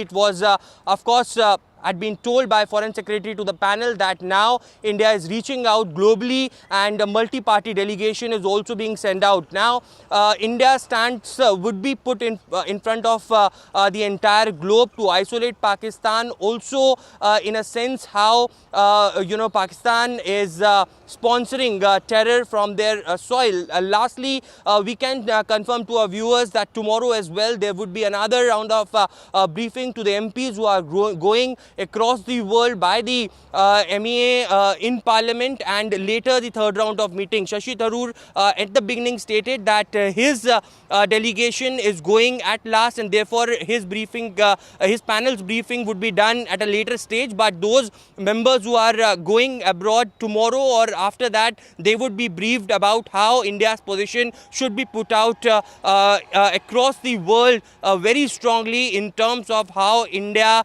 had retaliated and was never an aggressor in the entire Operation Synindhur that unfolded. So NDTV is on the LOC after Operation Synindhur. This is the first media access to show what changed after Operation Synindhur. NDTV is at the last post of the Indian Army that dismantled Pakistani military and terror positions across LOC in Lipa Valley. And here's a special report by my colleague Nazir. NDTV is right at the line of control, first time after Operation Synindhur here in Kupwara sector. And these forward positions, the frontline posts of Indian Army tells you the story. No damage to any of these posts tells you that Pakistan has not been able to inflict any damage in this particular sector. While on the other side of the fence, Army says there's massive damage to Pakistani installations, Pakistani positions and terror launch pads. Let me show you how close we are. This is the line of control and this is the fencing along the line of control.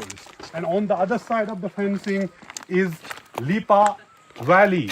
And according to Army, there have been many terror launch pads and the Pakistani positions which were heavily pounded by the Army. And they were dismantled, destroyed and damaged during May 7 and May 10 before the India and Pakistan arrived at a ceasefire understanding. And this bunker, which is literally standing tall, tells you the story. Which side of the fence has actually suffered damage. It was the, the war-like clashes where both sides used artillery. They used missiles against each other. They used drones, but Army here is saying most of the missile strikes from Pakistan and drones were neutralized before they could hit any target here in this particular sector. And Army is also maintaining that there was zero casualty on soldiers on Army during Operation Synindhur in this particular sector, while as our Pakistani side suffered many casualties. So this is the place where Army says Pakistani positions were targeted from here without any damage to these Indian positions or the soldiers here at the line of control. So this is the situation after Operation Synindhur. We're able to reach here and see in this really far off, the last post of the Indian Army along the line of control tells the story how things have played out during Operation Synindhur, which India says is a new normal. If there's any terror attack in future, that would be considered as an act of war. So Army is saying here they are in a state of alertness and Operation Synindhur may have been halted. It's not over. That's why we are also wearing this bulletproof gear here at LOC, because nobody is sure, even as ceasefire is maintaining since May 10 after India and Pakistan agreed on ceasefire understanding. Here at the line of control with cameraman Amir, Nazir Masoodi for NDTV. Moving on, doubling down on his attack on External Affairs Minister Dr. S. Jaishankar, senior Congress leader and leader of opposition in the Lok Sabha, Rahul Gandhi today reiterated his earlier claim that centre had informed Pakistan at the start of Operation Synindhur and this wasn't a lapse, it was a crime. As expected, this drew a sharp response from the government, which called it an utter misrepresentation of facts. In fact, MEA has also clarified on this earlier. Vikram Misri, the Foreign Secretary, also spoke about this at the Parliamentary panel on External Affairs. BJP has said that Rahul Gandhi is misrepresenting the minister's remarks, saying that it reeks of malified intent. BJP has also questioned the timing of this charge.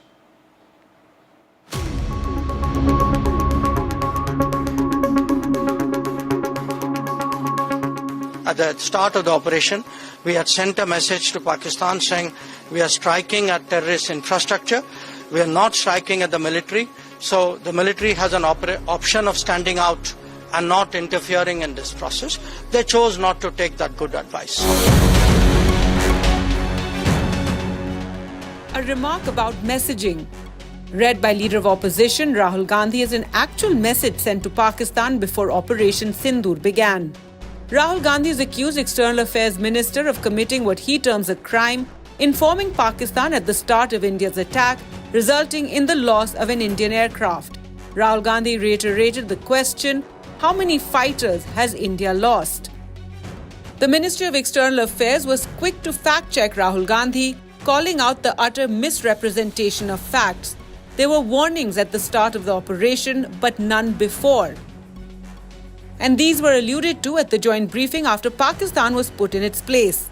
Air Marshal Bharti even took a question on fighters lost at one of the briefings. Here's what he had to say. So can you give a number of assets we lost? Because there's been a lot of speculation going on. International media writing a lot of things about our platforms, including Rafale. The details, what could have been, how many numbers, which platform did we lose? You know, at this time, I would not like to comment on that because we are still in a combat situation. And if I comment on anything, it will only be advantage adversary. So we don't want to give him any advantage at this stage. But the Congress took the battle forward, accusing the government of dealing in Synindhur. The BJP hit back in equal measure. सिंदूर का सौदा होता रहा, प्रधानमंत्री चुप रहे। विदेश मंत्री के मुंह से एक शब्द नहीं निकल रहा, दोनों के मुंह से नहीं निकल रहा। कांग्रेस पार्टी और कांग्रेस के नेता कितने गिरेंगे, ये इससे पता चलता है जब एक बार फिर अपनी सेनाओं की क्षमता पर प्रश्न चिन्ह किसी और ने नहीं बल्कि स्वयं राहुल गांधी जी ने खड़ा किया। The timing of Rahul Gandhi's questions under fire with the government in open book mode. From sending an all-party delegation across the world to present the right picture, to briefings, to parliamentary panels, the sole aim busting Pakistan's misinformation bid. Bureau reports NDTV.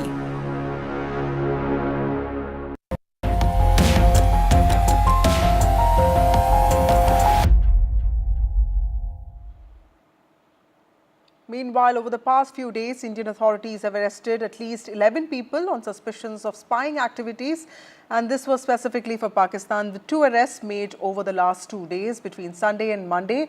One man was arrested from Uttar Pradesh, 2 others held in Punjab on charges of spying, and also several other arrests have taken place from Haryana. One of them is a prominent arrest of Haryana-based travel vlogger named Jyoti Malhotra, who was arrested for allegedly leaking sensitive information. The accused was lured into spying network through social media, monetary incentives, false promises, messaging apps, and also personal visits to Pakistan. Now, the use of social media influencers, specifically young people in their 20s and 30s, also shows a new trend of recruiting people by Pakistan-based agencies for their digital influence and also developing them as assets. That's what investigating agencies are trying to probe. ये हमारे Nagina police द्वारा खुफिया सूचना के आधार पर एक युवक है अरमान, उसको गिरफ्तार किया गया है। उसके ऊपर ये शक था कि वो पाकिस्तान को सेना की व देश की अन्य खुफिया जानकारियाँ उपलब्ध करा रहा था, जबकि उस टाइम ये था वो आक्रमण का युद्ध का टाइम था, तो उस टाइम वो ये सूचनाएं दे रहा, 2 देश के लिए खतरा सिद्ध हो सकती थी। इसी आधार पर उसको 16 मई को हमारी नगीना पुलिस द्वारा बड़कली चौक से गिरफ्तार किया। ये 6 दिन के रिमांड पर है और दिनेश के मोबाइल की या अन्य जानकारियाँ जो है ना विदेश जाने की कितनी बार कहा गया, क्या किससे संपर्क है, डिटेल इन्वेस्टिगेशन जारी है। और हर मोर्चे पर भारत के दुश्मनों को कुचलने का प्रयास कर रही है, चाहे वो सीमा के पार हैं, चाहे सीमा के अंदर हैं। और आप देखो देश में जो हिंदुस्तान के साथ गद्दारी कर रहे थे, उन सब तक सरकार का हाथ पहुंच रहा है। देखिए, बड़ा गंभीर मामला है देश में, इसकी गहराई से जांच करनी चाहिए और कोई दोषी है उसको तुरंत कड़ी सजा देनी चाहिए और निर्दोष को नहीं करनी चाहिए। Well, with that, it's time for a short break. More news and updates on the other side.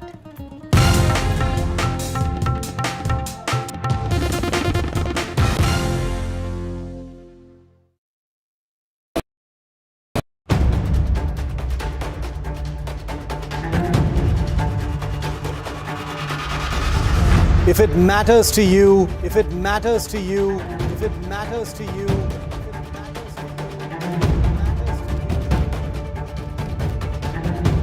it matters to India. It matters to India. It matters to India. And it matters to me. And it matters to me.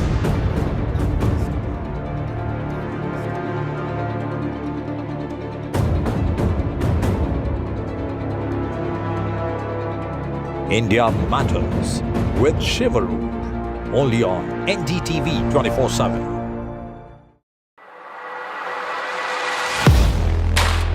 Do you really know the company you invest in?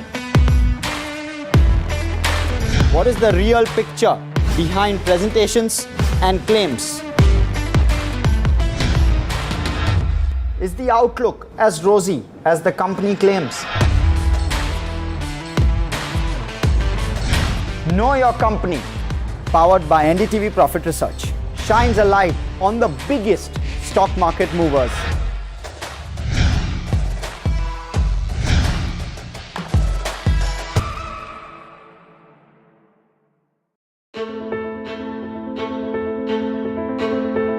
News is not just headlines, it is what impacts you. And news should never be mistaken for noise.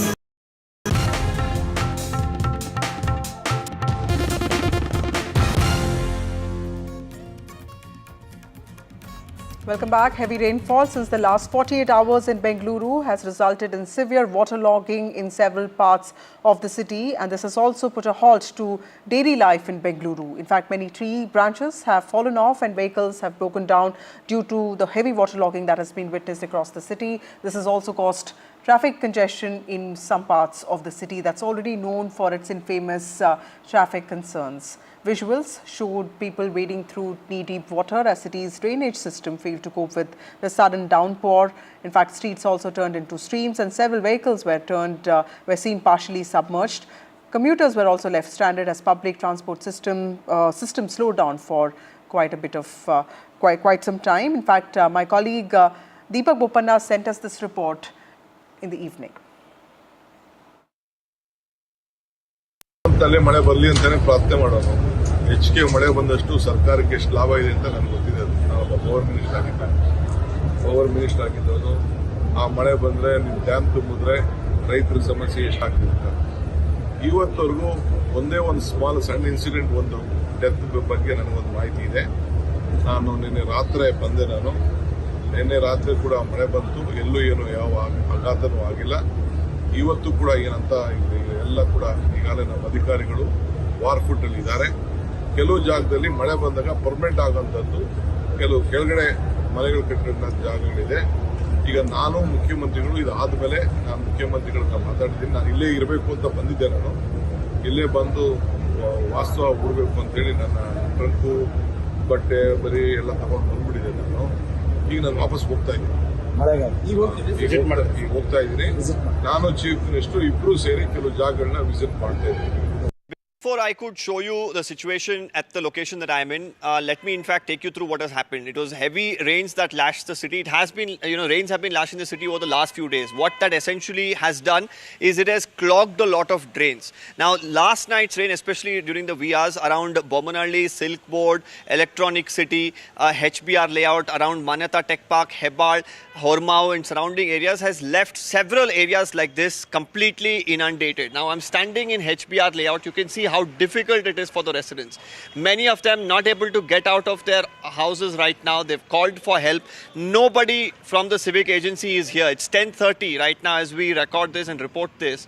And I have been here for the last couple of hours, and nobody from, the BBMP is here, the fire department is here. The residents left to fend for themselves. You can see some of them seated outside, waiting for help, waiting, hoping that there will be somebody who will come to their, aid.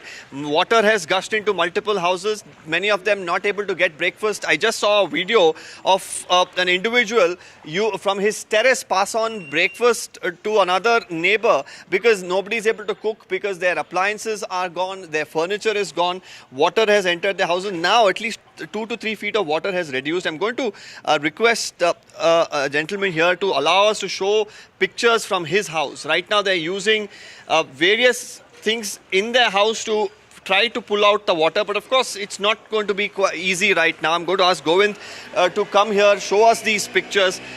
आप बता सकते हैं कि पानी कब आया? How bad is the situation? कल 11 बजे से बारिश आ रहा है. कल 11 बजे बहुत बारिश है.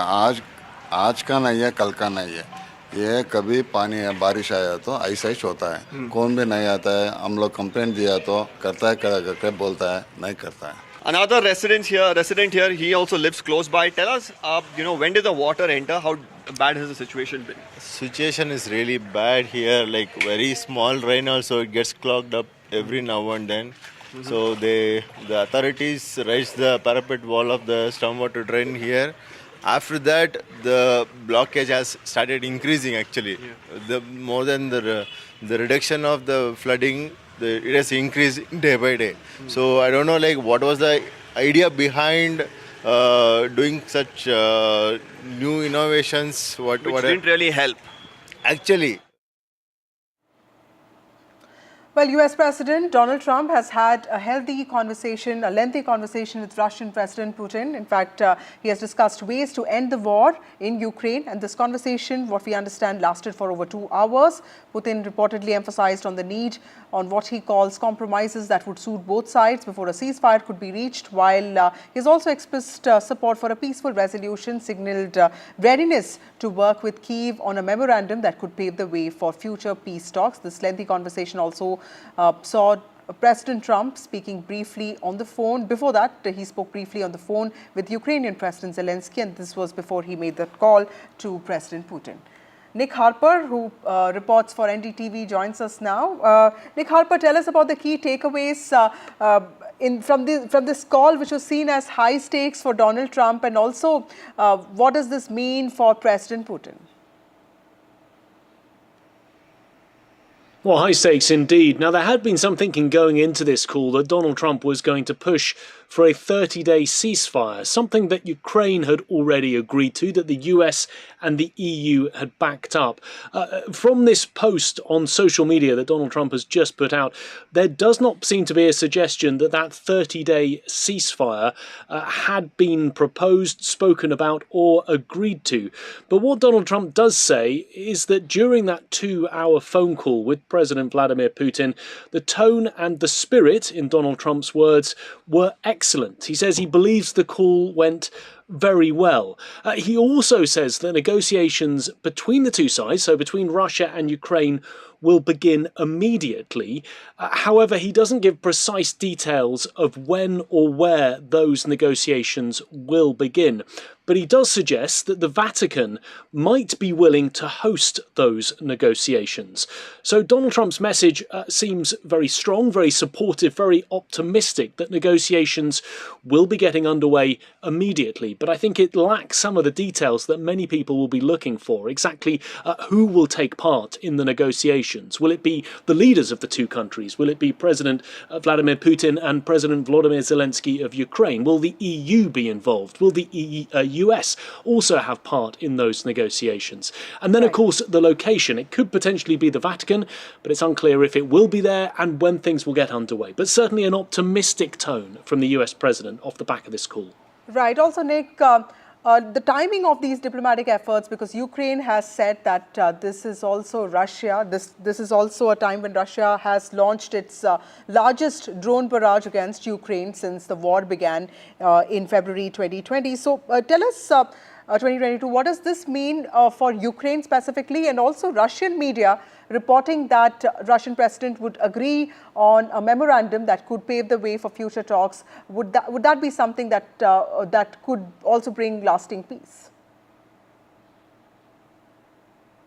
Well, potentially, yes, because what we saw over the weekend is very contradictory signals coming from the Kremlin. On the one hand, President Putin was saying that he was ready for negotiations, but on the other hand, Moscow was still launching drone after drone at Ukraine, the largest drone attack from the war so far. And those contradictory positions that seem to be being put forward by Russia, Donald Trump made the case on social media over the weekend that they were not helpful, counterproductive in many ways. And therefore, as we heard from the White House press secretary earlier, there was frustration from the White House, from Donald Trump, at both sides. Caroline Leavitt, the White House press secretary, saying that Donald Trump had grown weary and frustrated. It seemed as if really he needed to get some type of guarantee from President Putin that President Putin was serious about ending the war, serious about making a lasting peace. It looks as if that seems to have come out of that phone call, at least enough positive noises coming from the Russian leader to suggest that he is serious about ending this more than 3-year conflict. Right. Also, Nick Harper, what are the real possibilities of Vatican getting involved in this? Is there a precedent of the Pope getting involved in diplomatic affairs, especially to end wars? And do you see a chance of that happening in this case? Yeah, it's very unclear to know exactly how far along the lines that conversation has progressed between the White House and the Vatican. Of course, the new Pope is an American, originally from Chicago, born and raised. But it's unclear if Donald Trump has spoken to the Pope specifically about doing these negotiations. That suggestion at the end of this social media post seems to suggest that some sort of conversation has taken place.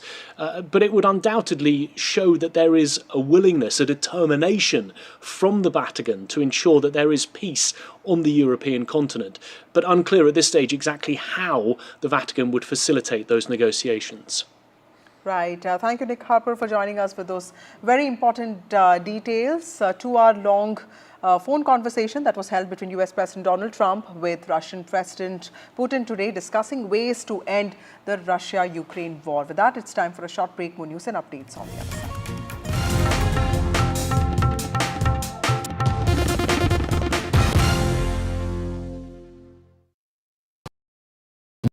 In today's interconnected world, India's voice is more crucial than ever. When India speaks, the world listens. At NDTV World, we are that voice, bringing you intelligent and insightful news from India and beyond. From geopolitics and diplomacy to economic shifts, migrations, tech disruptions, and the stories of our diaspora. We cover the news that shapes our global future. NDTV World, your new home for global news, is here. I've been reporting on all issues big and small from Andhra Pradesh, Telangana, rest of South India, bringing you all the action, all that.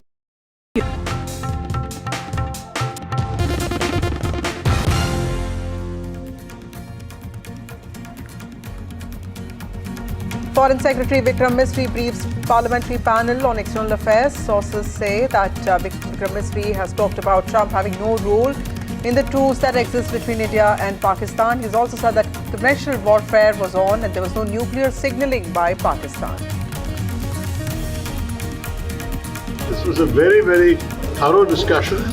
Many of the MPs had thoughtful questions to ask. There was even a desire to have a resolution expressing solidarity with the Foreign Secretary in the face of the unwarranted attacks. There's a nationwide crackdown on spies for Pakistan. 12 suspected spies have been arrested. 6 are from Haryana, 5 from Punjab, and 1 from Uttar Pradesh.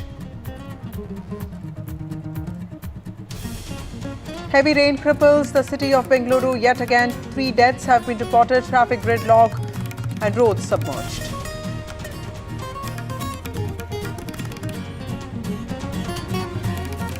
Two-hour-long conversation on the phone between Donald Trump and Vladimir Putin. The call ends. Leaders talk after Trump says focus on ending violence in Ukraine.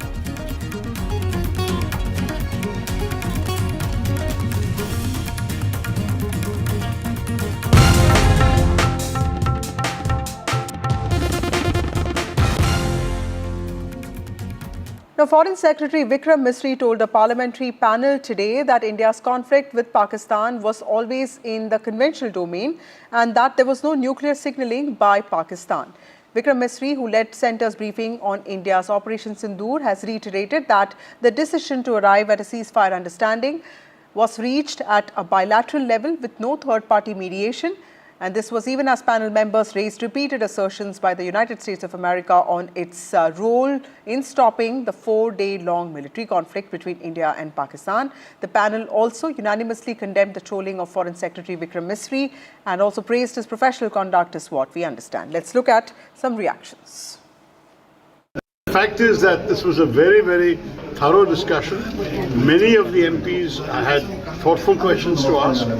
There was even a desire to have a resolution expressing solidarity with the Foreign Secretary in the face of the unwarranted attacks upon him.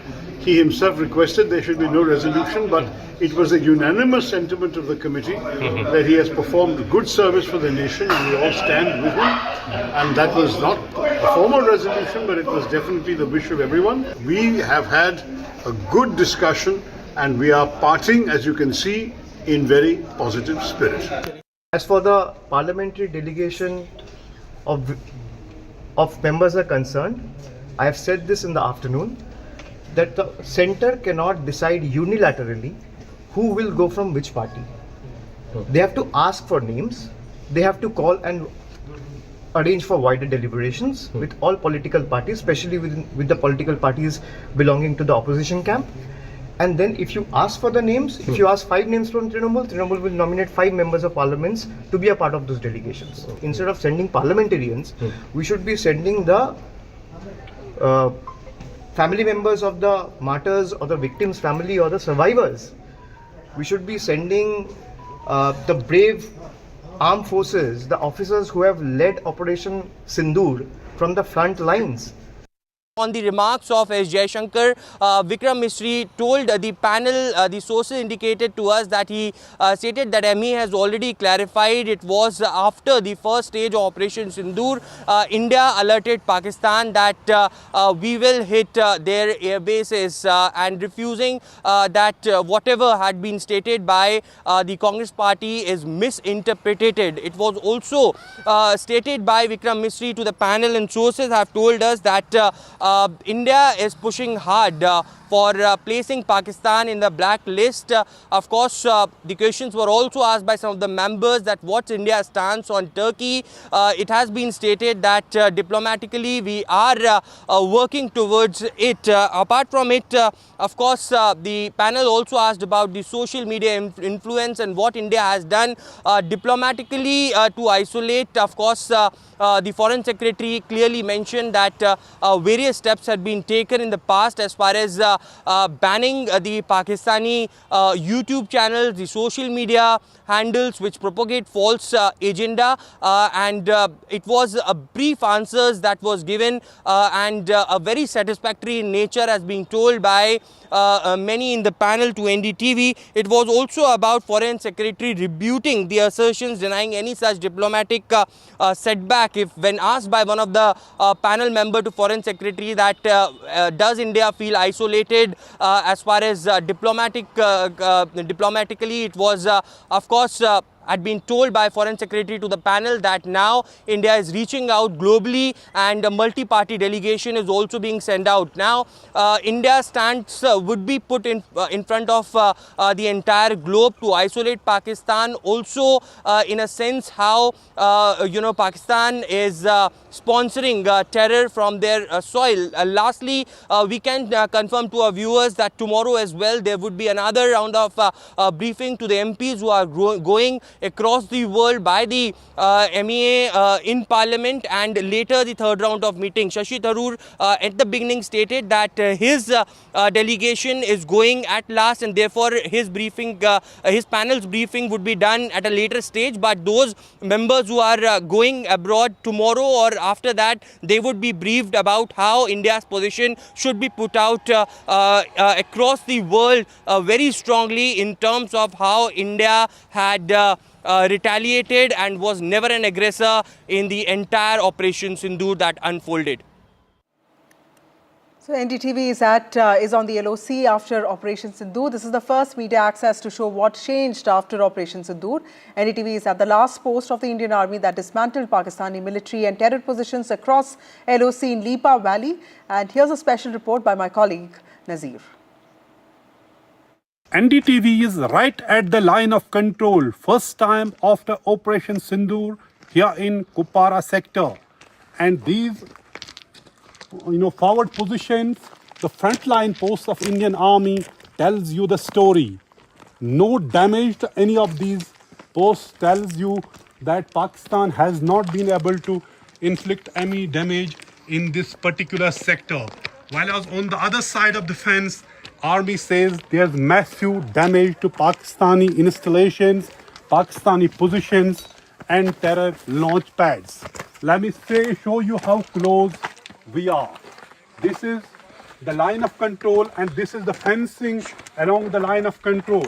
And on the other side of the fencing is Lipa Valley. And according to Army, there have been many terror launch pads and the Pakistani positions which were heavily pounded by the Army. And they were dismantled, destroyed and damaged during May 7 and May 10 before the India and Pakistan arrived at a ceasefire understanding. And this bunker, which is literally standing tall, tells you the story. Which side of the fence has actually suffered damage. It was the, the war-like clashes where both sides used artillery. They used missiles against each other. They used drones, but Army here is saying most of the missile strikes from Pakistan and drones were neutralized before they could hit any target here in this particular sector. And Army is also maintaining that there was zero casualty on soldiers on Army during Operation Synindhur in this particular sector, while as our Pakistani side suffered many casualties. So this is the place where Army says Pakistani positions were targeted from here without any damage to these Indian positions or the soldiers here at the line of control. So this is the situation after Operation Synindhur. We're able to reach here and see in this really far off, the last post of the Indian Army along the line of control tells the story how things have played out during Operation Synindhur, which India says is a new normal. If there's any terror attack in future, that would be considered as an act of war. So Army is saying here they are in a state of alertness, and Operation Synindhur may have been halted. It's not over. That's why we are also wearing this bulletproof gear here at LOC, because nobody is sure, even as ceasefire is maintaining since May 10 after India and Pakistan agreed on ceasefire understanding. Here at the line of control with cameraman Amir, Nazir Masoodi for NDTV. Moving on, doubling down on his attack on External Affairs Minister Dr. S. Jaishankar, senior Congress leader and leader of opposition in the Lok Sabha, Rahul Gandhi today reiterated his earlier claim that centre had informed Pakistan at the start of Operation Synindhur and this wasn't a lapse, it was a crime. As expected, this drew a sharp response from the government, which called it an utter misrepresentation of facts. In fact, ME has also clarified on this earlier.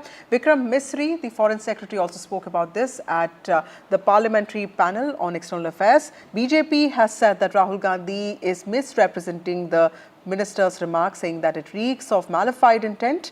BJP has also questioned the timing of this charge.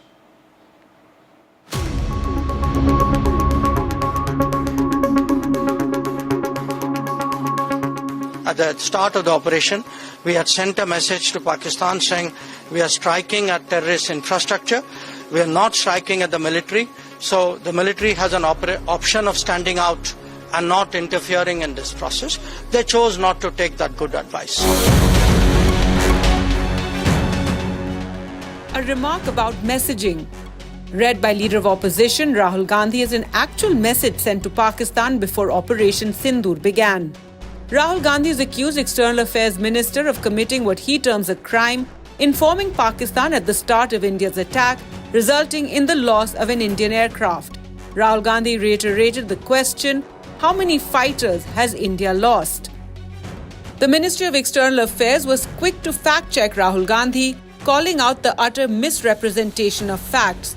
There were warnings at the start of the operation, but none before. And these were alluded to at the joint briefing after Pakistan was put in its place. Air Marshal Bharti even took a question on fighters lost at one of the briefings. Here's what he had to say. So can you give a number of assets we lost? Because there's been a lot of speculation going on. International media writing a lot of things about our platforms, including Rafale. The details, what could have been, how many numbers, which platform did we lose? You know, at this time, I would not like to comment on that because we are still in a combat situation. And if I comment on anything, it will only be advantage adversary. So we don't want to give him any advantage at this stage. But the Congress took the battle forward, accusing the government of dealing in Synindhur. The BJP hit back in equal measure. सिंदूर का सौदा होता रहा